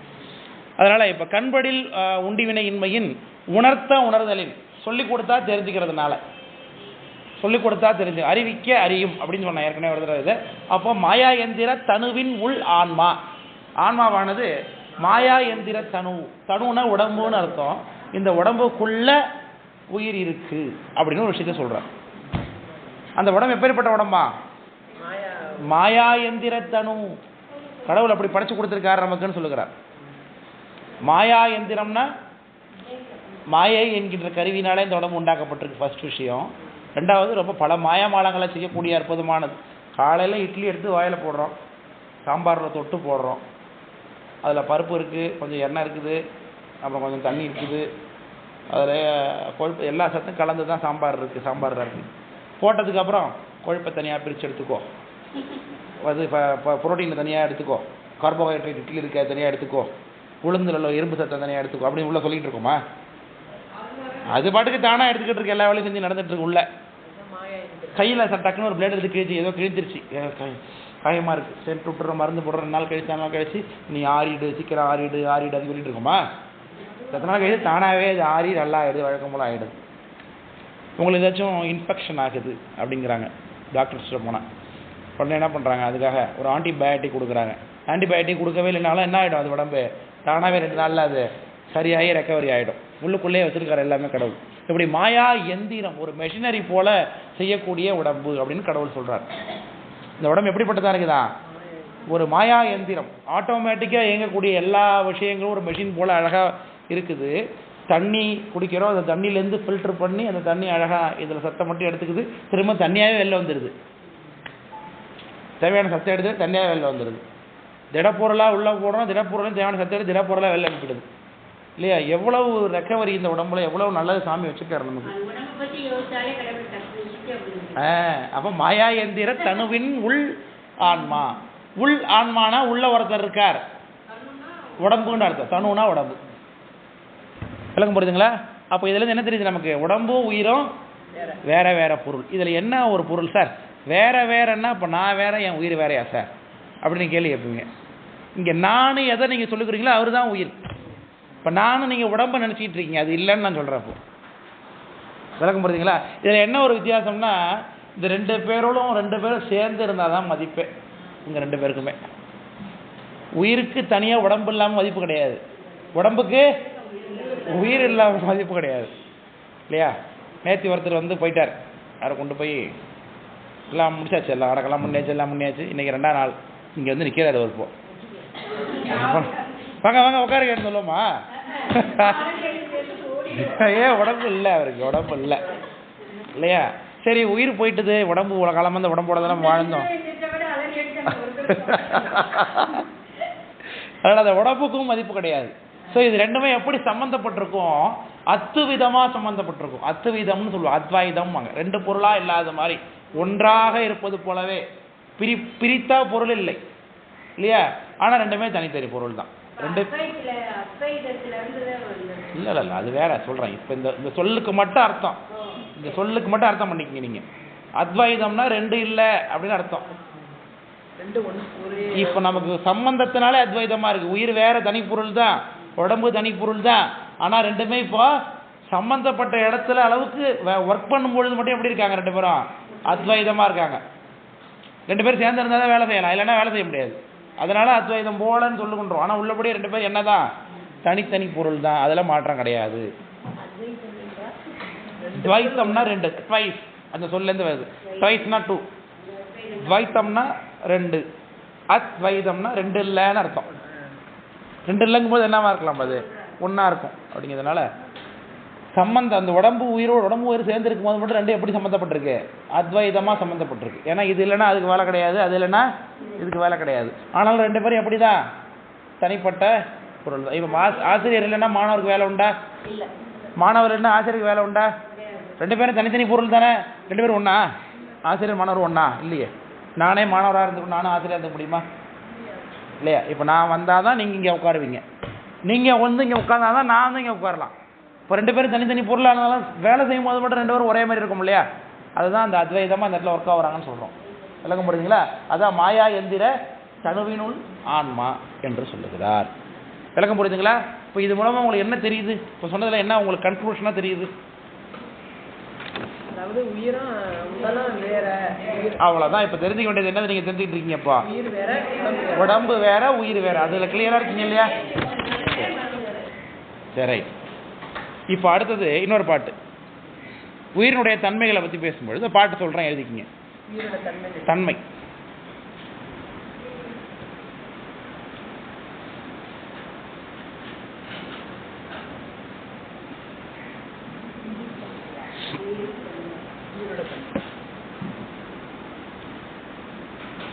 ஓங்கி வரும் பல உயிர்கள், ஓங்கி வரும் பல உயிர்கள் மூன்று அவத்தை பற்றி, மூன்று அவத்தை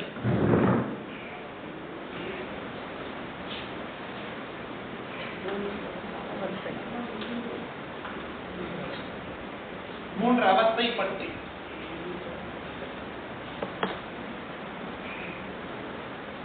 ஓங்கி வரும் பல உயிர்கள் மூன்று அவத்தை பற்றி உற்றிடும்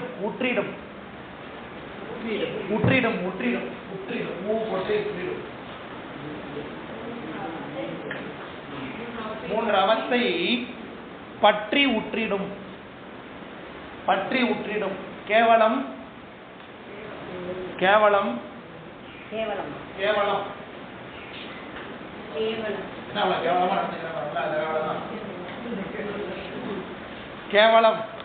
சகல சுத்தம் என, கேவலம் சகல சுத்தம் என, சகல சுத்தம் என உணர்க,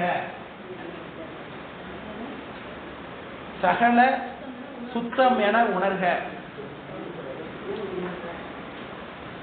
மற்றைய மையங்களில் நீங்கள் வேறு ஏதாவது நிறுவனங்களில் சைவ சித்தாந்தம் படிச்சிங்கன்னா உங்களுக்கு முதலாம் ஆண்டு வச்சு அதில் திருவருட் பயணம் உண்மையிலக்கமாக வச்சுருந்தாங்கனாக்க உங்கள் நேரடியாக உண்மையிலக்கம் நடத்தப்படுவாங்க. உங்களுக்கு புரியுதா புரியலையாங்கிறதுலாம் அவங்க கவலை இருக்காது.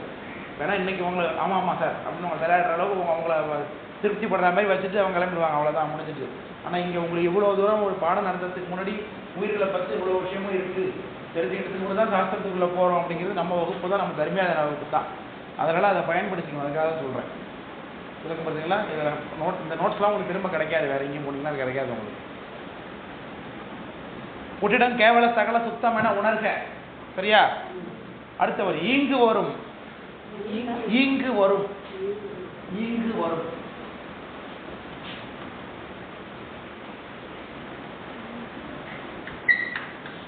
ஈங்கு வரும்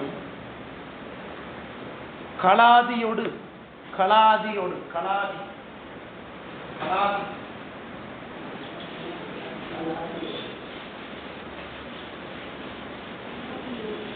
ஈங்கு வரும் கலாதியோடு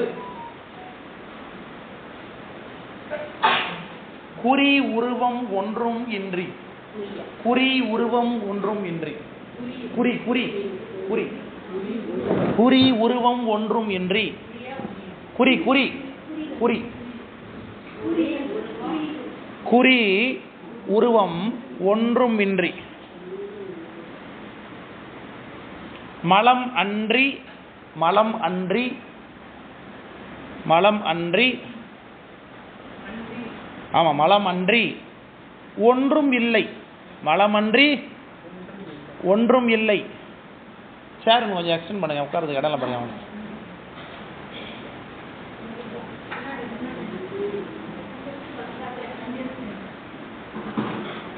மலமன்றி ஒன்றும் இல்லை எனும் இயல்பாய். எனும் இயல்பாய். மலமன்றி ஒன்றும் இல்லை எனும் இயல்பாய்.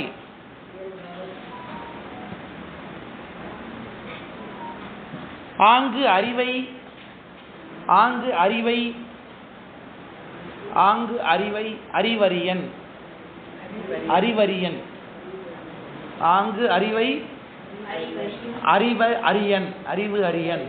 அறிவதற்கு அறிய மாட்டான்னு அர்த்தம். ஆங்கு அறிவை அறிவரியன்.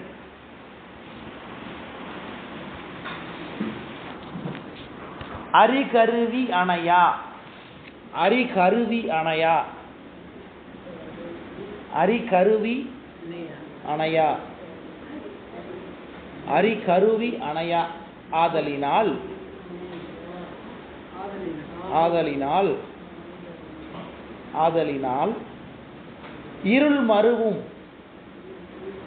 இருள் மருவும். ஆதலினால் இருள் மருவும்.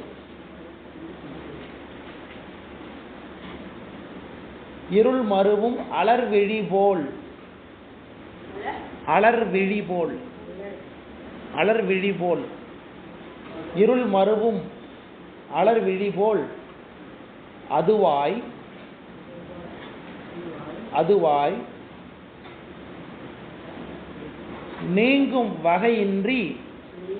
நீங்கும் வகையின்றி. அதுவாய் நீங்கும் வகையின்றி. நீங்கும் வகையின்றி நித்த வியாபகமாய். நித்த வியாபகமாய்.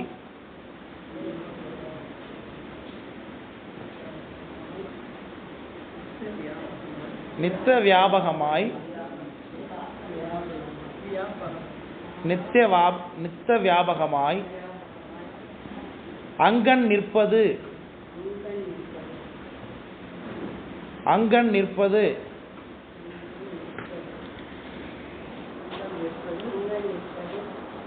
கேவலம் என்று.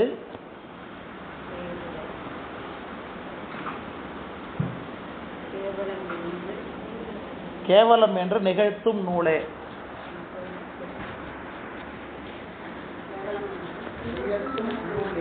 நிகழ்த்தும் நூலே. நூலே. நூல் நூல் நூல் நூல் சொல்லமா அப்படி.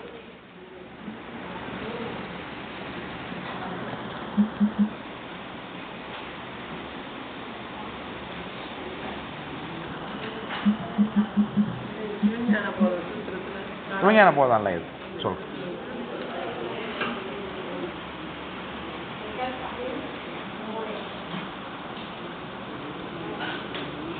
இது சிவப்பிரகாசம். இந்த பாட்டு வந்து சிவப்பிரகாசம். இந்த நூல் பேரு சிவப்பிரகாசத்துல 2ஆம் சூத்திரம் முதல் பாட்டுன்னு எழுதிக்கிங்க. ஆவா ஆவா ஆவா சிவப்பிரகாசம் 2ஆம் சூத்திரம் முதல் பாட்டு.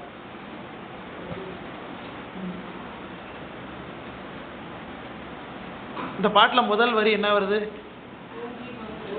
ஓங்கி வரும் ஓங்கி வரும். உயிர்கள் எத்தனையா மொத்தம்? ஓங்கி வரும் பல உயிர்கள் மட்டும்தான். அதுக்கப்புறம் 3 தனியா விடுங்க. இப்போ மொத்தம் உயிர்கள் எத்தனை? பல உயிர்கள். அப்போ உயிர்கள்னா மொத்தம் எத்தனை இருக்கணும்? அப்போ மொத்தம் பல உயிர் இருக்கு. ஆமா தானே? இப்போ நம்ம எத்தனை பேர் இங்கே இருக்கோம்? 31 பேர் இருக்குமா? என்ன சேர்த்துக்கிட்டீங்களா? என்ன சேர்த்தா 32. இப்போ 32 பேர் இங்கே இருக்கோம். 32 உயிர் இருக்குன்னு தானே அர்த்தம். அது இல்லாமல் இந்த ரூம்ல வேற யாராவது இருக்காங்களா? யாரும் இல்லையே. பள்ளி, பூச்சி, சிலந்தி அதெல்லாமே இருக்க. அதெல்லாம் உயிர்கள் இல்லையா? இருக்கு. சரி, எறும்பு இருக்குமா? இந்த கூட கொசுவான பறக்குது. எல்லாமே உயிர் தான். வெளியில போனா மரம், செடி, கொடி, புல், பூண்டு, புழு. இந்த ஊர்ல இந்த ஹால்ல இந்த இந்த வளாகத்துல மட்டுமே எத்தனை உயிர் இருக்குன்னு நம்மளால கணக்கு பண்ண முடியல. வெளியில போங்க, அந்த பொன்னமராவதி பகுதி முல்ல, அப்படியே புதுக்கோட்டை டிஸ்ட்ரிக்ட் எடுத்துங்க, அடுத்து தமிழ்நாடு ஃபுல்லா எடுங்க, எத்தனை உயிர் மொத்தம்? அடுத்து இந்தியா ஃபுல்லா எண்ணறிது. அப்போ உயிர்கள் மொத்தம் எத்தனை? கணக்கில்லாதது. சில பேர் என்ன சொல்றாங்கன்னா உயிர்னு ஒரே ஒண்ணுதான் இருக்குன்றான். ஒத்துப்பீங்களா? ஒத்துக்க முடியாது தானே. எப்படி ஒரு உயிரா இருக்க முடியும்? எனக்கு ஒரு வழி என்ன, ஒரு நமக்கு ஒரு உயிர் இருக்கு இல்லையா? அப்ப கீழே ஒரு புல் பூண்டை எடுத்துக்கங்க, எத்தனை புல் இருக்கு, அதுல எத்தனை வேர் இருக்கு, எத்தனை உயிர் கணக்கு பண்ண முடியுமா? கணக்கு பண்ண முடியாது. அப்போ உயிர்கள் மொத்தம் எத்தனைப்பா? பல உயிர்கள். நம்மளை பொறுத்தளவுக்கு இந்த உயிர்கள் மொத்தம் பாத்தீங்கன்னா 3 அவத்தை தினம் தினம் படும். அவத்தைனா ஸ்டேட்டஸ்னு அர்த்தம், நிலைப்பாடு. இப்போ என்ன ஸ்டேட்டஸ்ல இருக்கா பாத்துறோம் அப்போ அப்படிங்கிறோம்ல. இப்போ என்ன மனநிலையில் இருக்கார், இப்போ என்ன ஸ்டேட்டஸ்ல இருக்கார், என்ன செஞ்சிட்டு இருக்கார், என்ன அவர் அனுபவிச்சுட்டு இருக்கார், அதுதான் அவருடைய ஸ்டேட்டஸ், நிலைப்பாடுங்கிறோம். ஸ்டேட்டஸ்னா வாட்ஸ்அப்பில் வைக்கிறோம்ல ஸ்டேட்டஸ். என்ன பண்ணுறோம் நம்ம இப்போ? வீட்டில் நடக்கிற ஃபங்க்ஷனு எல்லாத்தையும் எடுத்து ஃபோட்டோ வைக்கிறோம். அதுதான் ஸ்டேட்டஸ் சொல்கிறோம். அதுவா ஸ்டேட்டஸு? ஸ்டேட்டஸ்னா நாம் இப்போ என்ன செய்கிறோங்கிறது அப்டேட் பண்ணுறது தான் ஸ்டேட்டஸ் இல்லையா? அதுக்கு பற்றி நம்ம என்ன பண்ணிக்கிறோம்ப்பா? ஃபோட்டோ வைக்கிற இடமா அதை மாற்றி வச்சுப்போம். ஸ்டேட்டஸ் அப்படிங்கிறது நாம் என்ன செய்கின்றோம் அப்படிங்கிறத சொல்கிறது. ஸ்டேட்னா நிலைன்னு அர்த்தம், நிலை, நிலைப்பாடு. அப்படி உயிர்களுக்கு பொதுவாக பார்க்கும் பொழுது 3 நிலை உண்டு. அதை என்ன சொல்லுவோம்? காரண அவஸ்தைன்னு சொல்லுவாங்க. காரண அவஸ்தை. அவஸ்தை அப்படிங்கிறது தான் ஸ்டேட்டஸ்னு பேர். தமிழில் அது அவஸ்தைன்னு சொல்லுவாங்க. காரண அவஸ்தை, காரண அவஸ்தை, காரண அவஸ்தை. அவஸ்தைனாலும் அவஸ்தைனாலும் ஒண்ணுதான். ஆமா, அதான் அவஸ்தைனா வடமொழி சொல்லு. தமிழ் படிச்சிட்டீங்கன்னா அவஸ்தைன்னு ஆயிடும். அவ்வளவுதான். அவஸ்தை நம்ம என்ன வச்சுக்கிட்டு இருக்கோம்ப்பா? பேரவஸ்தையா இருக்கு இதோட எனக்கு அப்படின்னு அது அர்த்தம் இல்லை. அவஸ்தைனா இந்த இடத்துல நிலைப்பாடுன்னு அர்த்தம். அவன் என்ன மைண்ட் செட்ல இருக்கான், என்ன ஸ்டேட்டஸ் அப்படிங்கிற மாதிரி பொருள் அது. அப்படி நம்ம கிட்ட இருக்கக்கூடிய பொதுவான அவஸ்தை 3 காரண அவஸ்தைன்னு அதுக்கு பேர். அதுக்கு கேவலம், சகலம், சுத்தம்னு பேர். கேவலம், சகலம், சுத்தம். சகலம், சகலம். ஆமா, காரணாவத்தை 3: கேவலம், சகலம், சுத்தம். ஆமா,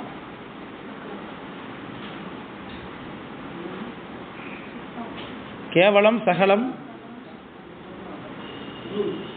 சுத்தம். அதான் 3 அவத்தை பற்றி உற்றிடும் கேவல சகல சுத்தம் என உணர்கன்னு பாட்டில் இருக்கு.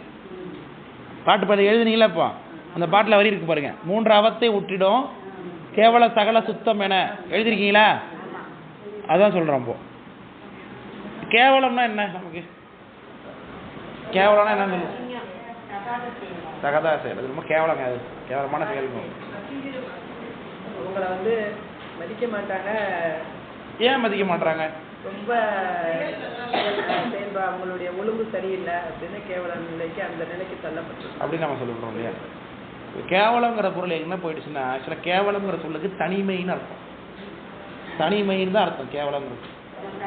கேவலம் உன்னால முடியாதா, என்னால் முடியும், என்னால் முடியாத கேட்குறோம். ஏன் நீ ஒரு சாதாரண ஆள், தனி ஆள், உன்னாலே அது முடியும்னா என்னால் அது முடியாதா அப்படின்னு அர்த்தத்துக்கு வந்துட்டு தான் அது கேவலத்துக்கு நம்ம கேவலமான பொருள் வச்சுக்கிட்டோம். இப்போ நம்ம கேவலம்னா அதிகமானது, கீழ்த்தரமானதுன்னு வச்சுக்கணும். அப்படி கிடையாது. கேவலம் அப்படின்னா தனிமை, தனித்துவமாக இருக்குது, அது ஒன்று தான் இருக்குது அப்படின்னு அர்த்தம். இல்லை, கேவலங்கிற சொல்லுக்கு பொருள் தனித்து இருப்பதுன்னு அர்த்தம். புரிஞ்சுக்குங்க. இப்போ கேவல அவத்தை பொழுது உயிர் மட்டுமே இருப்பது, உயிருக்கு எந்த யாருமே தொடர்பில் இல்லை உயிருக்கு. அப்படிப்பட்ட நிலையை தான் நம்ம கேவல அவஸ்தைன்னு சொல்லுகின்றோம். அது பிறவிக்கே வராத ஒரு நிலைன்னு வச்சுங்க. இப்போ பிறவிக்கே வரல இன்னும். இப்போ உலகத்தில் எந்த உயிருமே, இப்போ ஒரு அசம்ஷன் பண்ணிக்கங்க, உலகத்தில் எந்த உயிருமே உருவமே அடையலை, யாரும் இன்னும் பிறக்கவே இல்லை, உலகத்தை கடவுள் இன்னும் உண்டு பண்ணவே இல்லை. அப்போது உயிர்கள் எல்லாம் என்ன ஸ்டேட்டஸாக இருந்ததோ அதுதான் கேவலம்னு சொல்லுவோம். உயிர்கள் பிறவிக்கே வராத ஒரு நிலைப்பாடு, அதை என்னன்னு சொல்கிறோம்? கேவலம் அல்லது அதுக்கு அனாதி கேவலம்னு பேர். கேவலம் அல்லது அனாதி கேவலம். தொடக்க காலத்திலேருந்து உயிருடைய உண்மைத்தன்மை அதுதான். அப்போ உயிரோடு கூட ஆணவ மலம் மட்டும்தான் இருக்கும். ஆணவ மலம் கூட இருக்கிறதுனால உயிர் சடமாம் தன்மை எய்தி தன்னையும் அறியாமல், தனக்குன்னு இருக்கக்கூடிய அறிவீச்சை செயல் என்கின்ற தன்மையும் இல்லாமல், உயிர் தன்னை பற்றியே அறியாமல் இருக்கும், கண் மூடிட்டு இருக்கிறது மாதிரி ஒரு செயல்பாடு இல்லாமல் சடத்தன்மையை இது செயல்பாடு இல்லாமல் இருக்கக்கூடிய நிலைத்தன்மை சொல்லுகின்றோம் கேவலம் என்று சொல்லுகின்றோம். அதுக்கு கேவலாவத்தைன்னு பேர். நல்லா புரியுதா? கேவலம்னா என்னன்னு சொன்ன? பிறவிக்கே வரலை, இன்னும் பிறவியே எடுக்கல, ஒரு பிறவி கூட ஒருத்தர் எடுக்கவே இல்லை இன்னும். அப்படின்னா அவர் என்ன நிலையில் இருக்கார்? அவரு கேவல நிலையில் இருக்கார். இன்னும் சாமி கூட உதவி பண்ணல, அவருக்கு ஆரம்பிக்கல. ஒட்டுமொத்தமாக 3 பொருள் தான் உலகத்தில் இருக்கு நம்ம சொல்லுகின்றோம். சாமி, நாம, இன்னொன்று ஆணவ மலம்னு சொல்லியிருக்கேன், பாசம்னு. இதில் 2 பேரில் ஒருத்தருக்கு அறிவே கிடையாது. அவர் இருந்தாலும் இல்லைனா தனியாக. இப்போ நான் இந்த ரூமில் நான் வந்து தனியாக இல்லைங்க, கூட்டமாக தான் இருக்கேன். இங்கே பெஞ்சு இருக்குது, சேர் இருக்குது, இந்த கூட்டத்தோட நான் இருக்கான்னு சொல்லுவாங்களா யாராவது? அறிவற்றது எத்தனை இருந்தால் என்னப்பா அதுக்கு துணையா? இல்லை. அறிவுடையது இருந்தால் தானே அது துணையாக இருக்காத அர்த்தம். இப்போ அறிவுடையது இந்த 3 பொருள் எத்தனை? அறிவுடைய பொருள் இந்த பதிபசு பாசம் என்று சொல்லக்கூடிய 3 பொருளில் அறிவுடையது எத்தனை பேர்? 2 பேர். இறைவனும் உயிரும் தான் இல்லையா? அப்போ கூட ஆணவமலை இருந்தாலும் இல்லைனாலும் பிரயோஜனம் கிடையாது ஒன்றும் நமக்கு. இப்போதைக்கு கூட துணைக்கு இருந்தாருன்னு அர்த்தம் இல்லை. இப்போ ஏன் கேவல நிலைன்னு சொல்லுகிறாருன்னா, அனாதி கேவல நிலையில் உயிருக்கும் சாமிக்கு சம்மந்தமே ஏற்படலை, உயிர் ஆணவ மலத்தில் மட்டும்தான் சம்மந்தப்பட்டிருக்கு, அதனால தனிமையாக இருக்குது அப்படின்னு சொல்லி அதை கேவல நிலைன்னு சொல்லுகின்றோம். விளக்கம் புரியுதுங்களா? ஏன்னா இன்னும் பிறவியை சாமி இன்னும் கொடுக்கல, இன்னும் பிறவியை இன்னும் எடுக்கல. உயிர் தன்னை பற்றியே தெரியாமல், தான் யாருன்னே தெரியாமல், அறிவே இல்லாமல் சடப்பொருள் போல கிடக்கக்கூடிய ஒரு நிலைப்பாடு, அதை என்னன்னு சொல்லுகின்றோம்? கேவல நிலை என்று சொல்லுகின்றோம். விளக்கம் புரியுதுங்களா? கீழே பாருங்க 3வது வரி. ஆங்கு அறிவை அறிவரியன் அறிகருவி அணையா ஆதலினால் இருள் மருவும் அலர்விழி போல் அதுவாய் நீங்கும் வகையென்று நித்த வியாபகமாய் அங்க நிற்பது கேவலம் என்று நிகழ்த்து நூலேனாரா? கேவலம்னா என்னன்னு எழுதியிருக்காரு இந்த இடத்துல. கருவிகளே இல்லை, அறிகருவி அணையா. கருவிங்கிறது இடத்துல கண்ணு, காது, மூக்கு, வாய் இதெல்லாம் நமக்கான கருவிகள். கண் என்பது ஒரு கருவின்னு சொல்லிட்டேன். பார்வை நிகழ்வதற்கு கருவி கண் என்னது? ஒரு கருவி தான். மூக்கு ஒரு கருவி தான். கண் என்பது ஸ்கிரீன் மாதிரி பார்த்து கொண்டு வந்து அந்த பார்வையை காட்சியாக நினைச்சு அனுபவிக்கிறது யாரு? உள்ள இருக்கக்கூடிய உயிர் தான். அதெல்லாம் உயிருக்குரிய கருவி பொருள் தான் இதெல்லாம். விளக்கம் பார்த்தீங்கன்னா, இந்த கருவிகள் எதுவுமே இல்லாமல் இந்த உடம்பே இல்லாத ஒரு நிலைப்பாடு என்னன்னு சொல்லுறாங்க. அப்போ கேவலம் என்கின்ற நிலை. விளக்கம் புரியுதுங்களா? இந்த கேவலங்கிற வார்த்தை நீங்கள் ஏற்கனவே பல தடவை கேள்விப்பட்டிருப்பீங்க. கேவலம் கட்டு கிடக்கு, அப்படியே நம்ம கேவலம் கட்டு கிடக்கிறோம் அப்படின்லாம் பேசிக்கிறோம்லையே, அந்த கேவலமே கிடையாது இது. விளக்கம் புரியுதுங்களா? இதுக்கப்புறம் நீங்கள்லாம் சைவ சித்தாந்தி, உங்கள்கிட்ட கேவலம்னு சொன்னால் என்னன்னு நீங்கள் சொல்லணும்? உயிர் பிறவிக்கு வராத ஒரு நிலைப்பாடு தான். அதுக்கு பேர் என்ன? கேவலம் அல்லது தனித்து நிற்கக்கூடிய நிலைப்பாடு. விளக்கம் புரியுதுங்களா? அதில் மாற்று கருத்து இல்லையே. சரி, அடுத்தது உயிருடைய மத்தாவத்தை அப்புறம் பார்ப்போம். முதல்ல ஒரு கேவலம்ங்கிறத மட்டும் தெரிஞ்சுங்க. இப்போ அடுத்தது சகலம்னா என்ன, சுத்தம்னா அப்புறம் சொல்லி தரேன் உங்களுக்கு. இப்போதைக்கு அப்புறம் குறி உருவம் ஒன்றும் இன்றின்னு ஒரு வரி இருக்கு பாரு அந்த பாட்டில். குறி உருவம் ஒன்றும் இன்றி. உருவம்னா என்ன? உயிருக்கு உருவம் என்பது எது? உயிருக்கு உருவம் கிடையாது. இந்த உடம்பு தான் உயிருக்கு வடிவமாக பார்க்கப்படுகிறது. ஆமாம் தானே?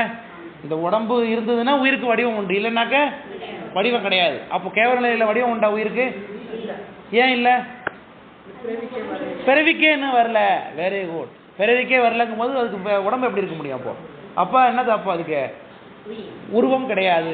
கேவல நிலையில உயிருக்கு உருவம் என்பது கிடையாது. குறினா என்ன? குறிக்கோள்னு சொல்லுவாங்க. குறிக்கோள்னு வச்சு பண்ணிருக்கேன். குறிக்கோள்னா என்ன? ஒரு ஆம்பிஷன். நாம ஏன் இங்கே இருக்கோம், எதுக்கு இருக்கோம், என்னதுக்கு இங்கே வந்திருக்கோம், சம்திங், ஏதோ ஒரு தன்னை பற்றின ஒரு சிந்தனை. அது எதுவுமே அப்போ கிடையாது. எப்போ? கேவல நிலையில். ஏன்னா அப்போ சிந்திக்கிறதுக்கு மூளையே கிடையாது. முதல்ல மூளை என்பது நமக்கு கருவி தானே. மூளை இல்லைன்னா சிந்திக்க முடியுமா? அப்போ மூளை என்பது உடம்பே கிடையாது, சிந்திக்கிறதுக்கு வாய்ப்பு இல்லை அதுக்கு. அப்போது உயிர் தன்னை பற்றி நான் ஒரு ஆள்னு இருக்கிறது அறிந்து கொள்வதற்கு யார் தேவைப்படுறா உயிருக்கு? இப்போ உடம்பு தேவைப்படுகிறது. விளக்கம் புரியுதுங்களா? அப்போ எப்போ உடம்ப சாமி கொடுத்தாரோ அன்னையிலேருந்து உயிர் சகல நிலைக்கு வருகிறதுன்னு அர்த்தம். சகலம் இப்போ நாம் இருக்கிறது. விளக்கம் புரியுதுங்களா? சகல நிலை. எப்போ பிறவி முதல்ல எடுத்துட்டுதோ, எப்போ உடம்போடு சம்மந்தப்பட்டதோ உயிர் அன்னையிலேருந்து என்ன நிலையில் இருக்கு? சகல நிலைன்னு பேர். அப்போ உடலோடு கருவி கரணங்களோடு கூடிய நிலைக்கு பேர் என்ன? சகல நிலை. உயிருக்கு இப்போ அறிவு நிகழுமா? நிகழும். ஏன்னா கையில் கறி வந்துருச்சு. கண்ணை கட்டி விட்டாங்க. என்ன கண்ணே எனக்கு தெரியாது, அதோட சேர்த்து கண்ணையை சேர்த்து கட்டி விட்டாங்க. ஒன்றுமே செய்யாமல் உட்காந்து கிடக்கிறேன். அப்போ என் கையில் திடீர்னு ஒரு குச்சி கொடுத்தாங்க. கையில் அந்த குச்சி வச்சு நான் என்ன பண்ணுவேன்? அப்போ நான் ஒரு படி தட்டி பார்ப்பேன், எங்கெங்கே போகுது, எதாவது டச் பண்ணுதா, இடையில ஏதாவது இருக்கா. நம்ம பெரிய ஹாலில் இருக்கும் போல் இருக்குது. இப்படி தட்டி பார்த்து கடைசியில் வாசல் மாதிரி இருக்குது, இந்த வழியாக வெளில போகலாம் யோசிச்சு பார்க்குறேன். அப்போ கையில் ஒரு பொருள் கொடுத்தோன்னே நான் என்ன செய்கிறேன்ப்போ? என்னமோ செய்ய ஆரம்பிச்சிட்டேன் இல்லையா? அதுக்கு முன்னாடி என்கிட்ட ஒன்றுமே கிடையாது, அதனால் ஒன்று செய்யாமல் உட்காந்துருந்தேன். கையில் ஒரு பொருள் கொடுத்தோடனே நான் என்ன பண்ணுறேன்னா அதை உதவி வைத்துக்கொண்டு நான் யார், நான் எங்கே இருக்கேங்க கண்டுபிடிக்க ஆரம்பிக்கிறேன். விளக்கம் புரியுதுங்களா? அப்போது சாமி இந்த உடம்பு என்கின்ற கருவியை கொடுத்த உடனே உயிர் தன்னை நோக்கி சிந்தனையை செய்து கொண்டு தான் இருக்கிறேன், நாம் இருக்கிறோங்கிறது சிந்திக்க ஆரம்பிக்குது பாருங்க. சிந்தித்து இப்போ நாம் இந்த பிறவி வரைக்கும் வந்திருக்கிறோம். இப்போ முதல்ல சாமி பிறவி கொடுத்ததுலேருந்து ஆரம்பித்து இன்றைக்கி இந்த ஊரில் நீங்கள் இப்படி இருக்கிற மாதிரி நான் எங்கள் ஊரில் எங்கே இந்த உட்காந்துருக்கிற மாதிரி இந்த பிறவி எடுத்துக்கொண்டு இந்த உட்காந்துருக்கோம் இல்லையா? இந்த நிலைக்கு பேர் என்னது? சகல நிலை என்று பேர். சகல நிலை, சகலாவத்தைன்னு பேர். விளக்கம் புரியுதுங்களா? அடுத்தது சுத்தம்னா என்ன அர்த்தம்? சுத்தம்னா கிளீன் ஆகிடுறது, அப்படிதானே? சுத்தமாயிடுச்சு அப்படின்னு. அப்படின்னா என்ன அர்த்தம்? தூய்மையாயிடுச்சுன்னு. தூய்மையாக ஆயிடுச்சுன்னா அதுக்கிட்ட இருந்து என்ன போயிருக்கணும்? அழுக்கு போயிருக்கணும். உயிர்கிட்ட இருக்கக்கூடிய அழுக்கு என்னது? ஆணவம் என்பது. ஆணவம் எப்போலேருந்து இருக்கு உயிருக்கு? என்னைக்கு இருக்கோ அன்னையிலேருந்தே இருக்கு உயிருக்கு. ஆமாம் தானே? கேவல நிலையில் ஆணவம் இருந்ததா? கேவல நிலையில் இருக்கு. சகல நிலையில் இருக்கா? இருக்கு. அப்போ இந்த நிலையிலையும் அந்த நிலையிலையும் இருக்கக்கூடியதாக ஆணவம் என்னைக்கு இந்த உயிரை விட்டு நீங்குகிறதோ அன்றைக்கு அதுக்கு பேர் என்ன? சுத்த அவஸ்தை, சுத்த நிலைன்னு பேர். சரி, நீங்கிற உடனே அப்போ யார் கூட இருப்பா? இறைவன் கூட இருப்பார். அப்போ முத்தி நிலையை தான் என்னன்னு சொல்லுவோம் நாம? சுத்தாவத்தை என்று சொல்லுவோம். சுத்தம்னா முத்தி, அவ்வளோதான். அதுக்கு இன்னொரு பேர் நின்மலா அவத்தைன்னு பேர். நின்மலா அவத்தை. நின்மலம்னா என்ன? மலம் இல்லை அப்படின்னு அர்த்தம். அர்த்தம் புரியுதா? என்ன வார்த்தைக்கு அர்த்தம் புரிஞ்சிச்சா? ஆமாம். கேவலம், சகலம், சுத்தம், மூணு புரிஞ்சுட்டா? ஆமாம். கேவலம் என்பது, கேவலம்னா என்ன?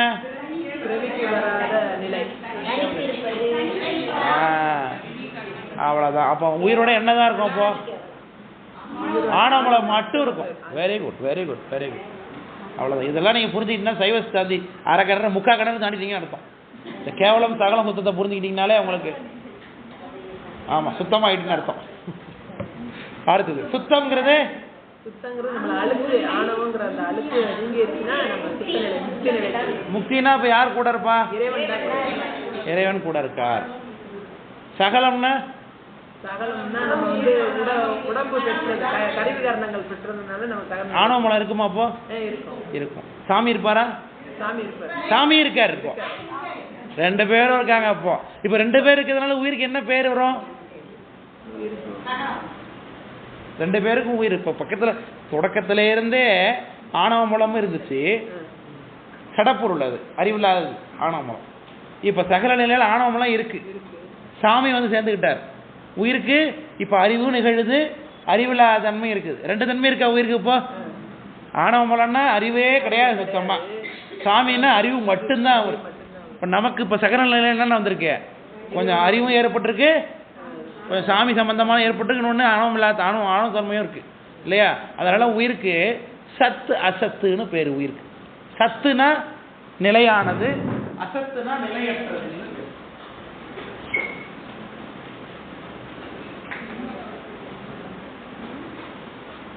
சத்துனா நிலையானது, அசத்துனா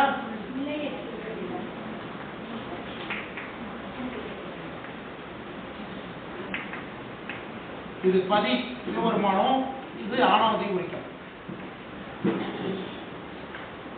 உயிர் இப்ப 2 சம்பந்து சகலையில் எப்படி இருக்குப்பா? ஆணவத்தோட சம்பந்தப்பட்டிருக்கு, சாமியோட சம்பந்தப்பட்டிருக்கு இல்லையா? 2 பேரும் கலந்து தன்மையோட இருக்கிறதுனால உயிருக்கு பேர் என்ன? சதசத்து என்று பேர். இது உங்களுக்கு எப்படி நடத்தினாவே இருக்கு. எனக்கு ஏன் இடத்துல நடத்திட்டு இருக்கிறதுனால இதே தெரிஞ்சு நடத்தாவே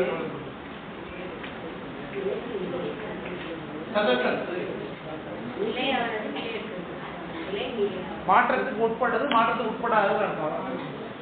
அடுத்தது சித்துனா அறிவுடையதுன்னு அர்த்தம். சித்து அப்படின்னா அறிவுடையது, அசித்துன்னா என்னவா இருக்கும்? அறிவற்றது. அசித்துன்னா அறிவற்றது. இப்போ சகல நிலையில நமக்கு இப்போ அறிவோட இருக்கோமா? நல்லா முடிச்சிட்டு இருக்கோமா? கருவிகளோட சேர்ந்து கூடி இருக்கிற நிலையில இருக்கிறோமா? நைட்டு தூக்கும் பொழுது கை வேலை செய்தா, கால் வேலை செய்தா, கண்ணு வேலை செய்தா, ஒன்றும் வேலை செய்யல. அப்போ கருவிகள்லாம் நம்ம கையில இருக்கு, ஆனாலும் வேலை செய்யல. அப்போ உயிருக்கு அறிவு நிகழ்தா? தூக்கும் போது நான் பார்த்து சொல்ல முடியுமா? அப்ப தூங்கணும்னு அர்த்தமா? முடிச்சிட்டு இருந்தா தான் அர்த்தம். தூங்கிட்டு இருந்தா என்ன நடக்காது? பார்வைன்ற அறிவு நிகழாது. அப்போ இரவு தினமும் நம்ம தூங்கும் பொழுது திரும்பவும் ஆணவ மலத்துக்கு நம்ம போயிடுறோம். சரிதானே? பிறவிக்கு வராத நிலையில ஒரு கேட்டத்துக்கு அந்த நிலைக்கு போயிடுறோம், அறிவே இல்லாத நிலைக்கு போயிடுறோம். இப்போ முடிச்சிட்டு இருக்கும்போது சாமி கூட இருந்து அறிவு வழக்கத்தை ஏற்படுத்தி கொண்டிருக்கிறார். அப்போ ஒரே நேரத்திலே அறிவு நிகழுது, அறிவு நிகழாமலும் இருக்கு. 2 சாமும் இந்த சகல நிலையில உயிருக்கு இருக்கிறதுனால சிதசித்துன்னு பேர். ஆமா, உறங்குவது மூலம் சாக்காடு, உறங்கி விழிப்பது மூலம் பிறப்பு. Very good.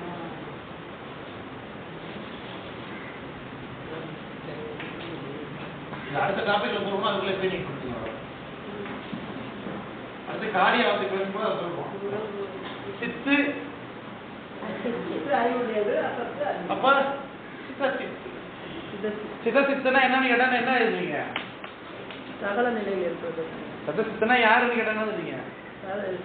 சதசித்துனா இறைவனும், சத்துனா சாமி, சத்துனா ஆணவமலம், சதசத்துனா சதசத்து.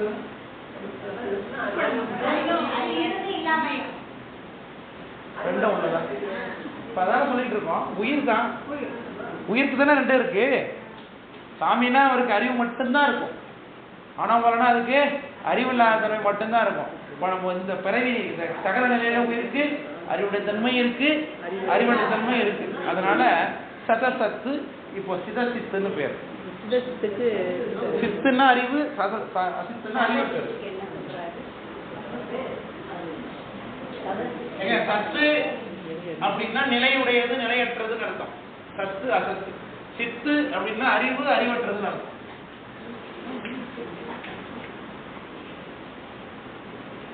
ஒண்ணுமே இல்லை, 2 தன்மையும் சேர்ந்து உயிரால செயல்பட முடியுங்கிறது. இது சார்ந்திருந்து இது இதோட சேர்ந்ததுன்னா இது மாதிரி இருக்கும், இதோட சேர்ந்ததுன்னா இது மாதிரி இருக்கும். ஆணவமலத்தோட சேர்ந்து இருந்ததுன்னா கடத்தன்மை எழுதி கிடக்கும். சாமியோட சேர்ந்துருந்ததுன்னா அறிவுடை தன்மை சேர்ந்து இருக்கும். ரெண்டு தன்மையும் இதுக்கு உண்டு. ஒரே ஆள் ரெண்டு வேலையும் பார்ப்பான், ரெண்டும் கட்டான், அவ்வளோதான். போறோம்ல அதே காது தான். இப்போ சகலத்துல தான் நடக்குது அது. அதனாலதான் அது சகலத்து சித்துன்னு பேர். அவங்க வெறுமனே சித்துனா சித்து தான், இவர் அசத்துனா அசத்து தான். ஆனா நமக்கு அப்படி கிடையாது. சித்தாம இருப்போம், அசத்தாம இருப்போம். சத்தாம இருக்கும், அசத்தாம இருக்கும், சித்தாம இருக்கும், அதித்தாம இருக்கும். அதே மாதிரி சேதன அச்சேதனம் சிலத்துக்கு அதுதான். அது அறிவற்றது உயிருடைய பெயர், உயிரை குறிக்கிறதுக்கான சொல் அதெல்லாம். அது சேதன அசேதனம் இதே பொருள். சேதனம்னா அறிவுடையது, அசேதனம்னா அறிவற்றதா போகணும். இப்போ உயிருக்கு என்ன பேர் வரும்? சேதனா சேதனம்.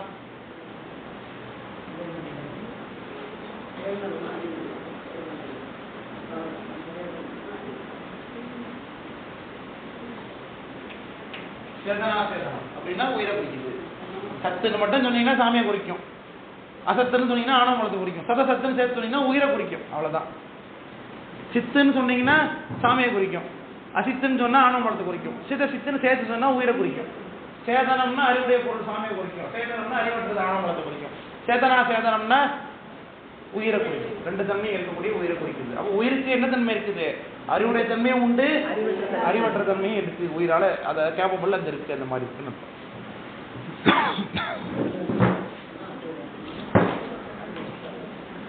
அடுத்தது உயிர் தான். உயிரை சொல்றதுக்கான சொல் அதெல்லாம். டீ உண்டா? வந்துட்டு இருக்கா? எவ்வளோ ராகம் வந்துருச்சா? சரி. அடுத்தது உயிரினுடைய வியாபகம், உயிருடைய அளவுன்னு எழுதிங்க. உயிர் எவ்வளோ பெருசு அப்படிங்கிறது எழுது. உயிர் எவ்வளோ பெருசு?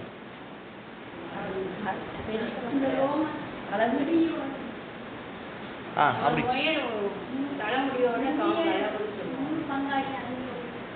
உயிருக்கு அளவு எவ்வளோ பெருசு அப்படின்னா, இது இவ்வளோ பெருசு சார் அப்படின்னு நம்ம சொல்கிறோம். உதாரணத்துக்கு இப்போ இந்த இவ்வளோ பெருசு இருக்குன்னா இது எங்கே இருக்கணும்? ஒன்று இது உள்ளே இருக்கணும்னா வெளில இருக்கலாம். இது இந்த மரம் பெருசு உயிர்னா இந்த ரூம் உள்ள இருக்க முடியுமா? அது எங்கே இருக்கலாம்? வெளில தான் இருக்கும். அப்போ உடம்புக்குள்ளே தானே உயிர் இருக்குன்னு நம்ம சொல்லி கொண்டுறோம். அப்போ உயிர் எதை விட சின்னதாக இருக்கும்? அப்போ நிச்சயமா உடம்பை விட சின்னதாக இருக்கணும். ஏன்னா உடம்புக்குள்ளே இருக்குன்னு சொல்கிறதுனால இல்லையா? அப்படியெல்லாம் நம்ம சொல்கிறது இல்லை. உயிருக்கு சைவ சமயத்தவர்கள் சொல்லும் பொழுது உயிர் இறைவனுக்கு அடங்கிய வியாபகம் உடையதுன்னு சொல்லுகின்றோம். இறைவனுக்கு அடங்கிய வியாபகம் உடையது உயிர். அப்ப எவ்வளவு பெருசு? வியாபகம்னா என்ன? எங்கேயும் இருக்கிறதுன்னு அர்த்தம். சிவபெருமான் எவ்வளவு பெருசு இருக்காரோ அவ்வளோ பெருசு உயிர். ஒவ்வொருத்தவங்களோட உயிர் இறைவனுக்கு அடங்கிய வியாபகம் உடையது. அதனால் ஔபச்சிலேடிக வியாபகம்னு சொல்லுவாங்க. ஔபச்சிலேடிக வியாபகம்னு சொல்லுவாங்க. உயிருக்கு எப்படி இருக்கு? இறைவனுக்கு அடங்கிய வியாபகம். இப்போ என்ன பிரச்சனைனா, அதோடைய சொந்த வியாபக அளவுல இப்ப இல்லை உயிர். எப்பையிலேருந்து இல்லை? அது என்னையிலேருந்து இருக்குதோ அன்னையிலேருந்தே இல்லை. என்னைக்கு தன்னுடைய வியாபகத்தை அடைகிறதோ அன்னைக்கு முக்திக்கு போகுதுன்னு அர்த்தம். இறைவனை போலவே ஆயிடுறது சிவமாம் தன்மைங்கிறோம். சிவருமானுக்கு வியாபகம் இருக்கா? சிவருமானுக்கு வியாபகம் அதான் அடிமுடினா இல்லை, கண்டுபிடிக்க தானே வியாபகம். நீங்க அளவு இல்லைன்னு சொல்லணும். வியாபகம்னா அகண்டு இருக்கார். இப்ப அவரு எவ்வளவு பெருசு இருக்காரோ அவ்வளவு பெருசு உயிரும் உண்டு நமக்கு. இப்ப என் உயிரும் அப்படிதான் இருக்கு, உங்க உயிர் அப்படிதான் இருக்கணும். ஆனா நமக்கு வியாபக அளவுக்கு அறிவு நிகழலை. ஏன்னா ஆணவ மலத்துல கட்டுண்டு இருக்கிறதுனால உயிருடைய இயல்பான வியாபகத்தை தடைப்படுத்தி நிற்பது ஆணவ மலம். எப்ப தடைப்படுத்திருக்கு? கேவல நிலையில. அப்போ உயிர் எப்போ இருக்குதோ அப்போயிலிருந்து தன்னுடைய வியாபகத்தை இழந்துதான் இருக்கு. ஊதாத பலூன் மாதிரின்னு வச்சுங்களேன். பலூனை வாங்கும் பொழுது ஊதியா வாங்குறோம், ஊதாத பாக்கெட்ல இருந்து வாங்குறோம். ஊதுனா எவ்வளவு பெருசு விரியுது. அது மாதிரி தன்னுடைய அளவு இவ்வளவு பெருசு அப்படிங்கிறது தெரியாமலே உயிர் என்ன பண்ணிட்டு இருக்கு? அது எப்பையிலேருந்து இருக்கோ அப்பையிலேருந்து இருக்குது. அந்த வியாபகத்தை தடைப்படுத்தி வச்சிருக்கிறது ஆணவ மலம். சுவாமி இப்போ உயிருக்காக என்ன பண்றாரு, ஆணவ பலத்தை நீக்குவதற்காக மாயை அப்படிங்கிற மலத்திலிருந்து உடம்பை படைச்சு கொடுக்குறாரு. உடம்பை படைச்சு கொடுத்த உடனே அந்த உடம்பு எங்க இருக்கோ அங்க மட்டும் உயிருக்கு அறிவு நிகழும். இந்த உடம்பு இருக்கிற இடத்துல மட்டும் உயிருக்கு அறிவு நிகழும், அறிவு நிகழுது. அதனால உயிர் என்ன நினைக்க இந்த அளவுல மட்டும்தான் இருக்குன்னு நம்ம நினைச்சுக்கிறோம். உள்ளபடியே எனக்கு இங்க கீழ்னாலும் தெரியணும், இங்க தொட்டாலும் எனக்கு தெரியணும். தெரியாத காரணம் ஆணவ மலம். இங்க தெரிஞ்சா இந்த உடம்பு இருக்கிற இடத்துல மட்டும் உயிருக்கு என்ன நடக்குதுப்பா, அறிவு நிகழ்கிறது. இது இருக்கிற இடத்துல மட்டும் தான் என்ன பண்ணுவோம், உயிருக்கு அறிவு இருக்கு. வாங்க விளக்கம் புரியுதா, சொல்றது விளக்கம் புரியுதுங்களா? அப்போ இந்த உடம்புலிருந்து வெளியிலேயே எப்போ எனக்கு அறிவு நிகழுமோ அப்போ இந்த உடம்புல இருந்து நான் கொஞ்சம் பெரிய ஆள் ஆகிட்டேன்னு அர்த்தம். உயிருக்கு இப்போ இந்த வெளியில இந்த ரூம்ல இப்போ டீ வருது, டீ எங்க வருது அப்படின்னு எனக்கு தெரியணும். இப்போ நான் சிவபெருமானா இருக்கேன்னு வச்சு உதாரணத்துக்கு இப்போ நான் வந்து உங்கள்கிட்ட கேட்கலாமா டீ வருதா இல்லையான்னு? ஏன் எனக்கு அப்போ ஆல்ரெடியே தெரியணும் உள்ளபடியே டீ போடுறாங்களா இல்லையா, எங்கே இருக்குது, என்ன பண்ணிகிட்டு இருக்கிறாங்க, இப்போ எத்தனை இடத்துல வந்துட்டு இருக்காங்க, எவ்வளோ தூரம் ஆகும், எல்லாமே எனக்கு தெரியணும். தெரிஞ்சால் தானே வியாபகம் உடையவன், இறைவனுக்கு தெரியுது இல்லையா? ஏன் அவனுக்கு எங்கே அறிவு நிகழும்? சிவபெருமான் ஒரு இடத்துல இருக்கிறது கிடையாது, எல்லா இடத்துலையும் இருக்காருன்னு அர்த்தம். அப்போ அதுக்கு விளக்கம் புரியுதுங்களா? அப்போ நாமளும் சிவமாம் தன்மையை நிறைவில் அடைவோம்னா நமக்கும் அப்படி தானே அறிவு நிகழணும் அந்த நேரத்தில். அப்போ அறிவு நிகழணும், இப்போ மட்டும் ஏன் நிகழல? இப்போ அது நிகழ்வதற்குரிய தடை இருக்கு, ஆணவங்கிற தடை இப்போ இருக்கு. அதுலேருந்து கொஞ்சம் நீ நார்ந்து முதல்ல புரிஞ்சுக்கோ, அதுக்கு பிறகு என்ன மாதிரி ஆகலாங்கிறத சாமி என்ன பண்ணுறாரு, நமக்காக சகல நிலைக்கு வரத கொஞ்சம் உடம்பு கொடுத்துருக்காரு. இந்த உடம்பு அளவில் மட்டும் இப்போ அறிவு நிகழுது. இதை வைத்து கொண்டு நம்ம என்ன பண்ணணும், அந்த நிலைக்கு சுத்த நிலைக்கு போகணும், பெரிய வியாபகத்தை அடைகிற அளவுக்கு போகணும். இதுதான் உயிரினுடைய டார்கெட். விளக்கம் புரியுதுங்களா? மற்றபடி உயிர் வந்து பெருசாக இருக்குது சின்னதாக இருக்குது.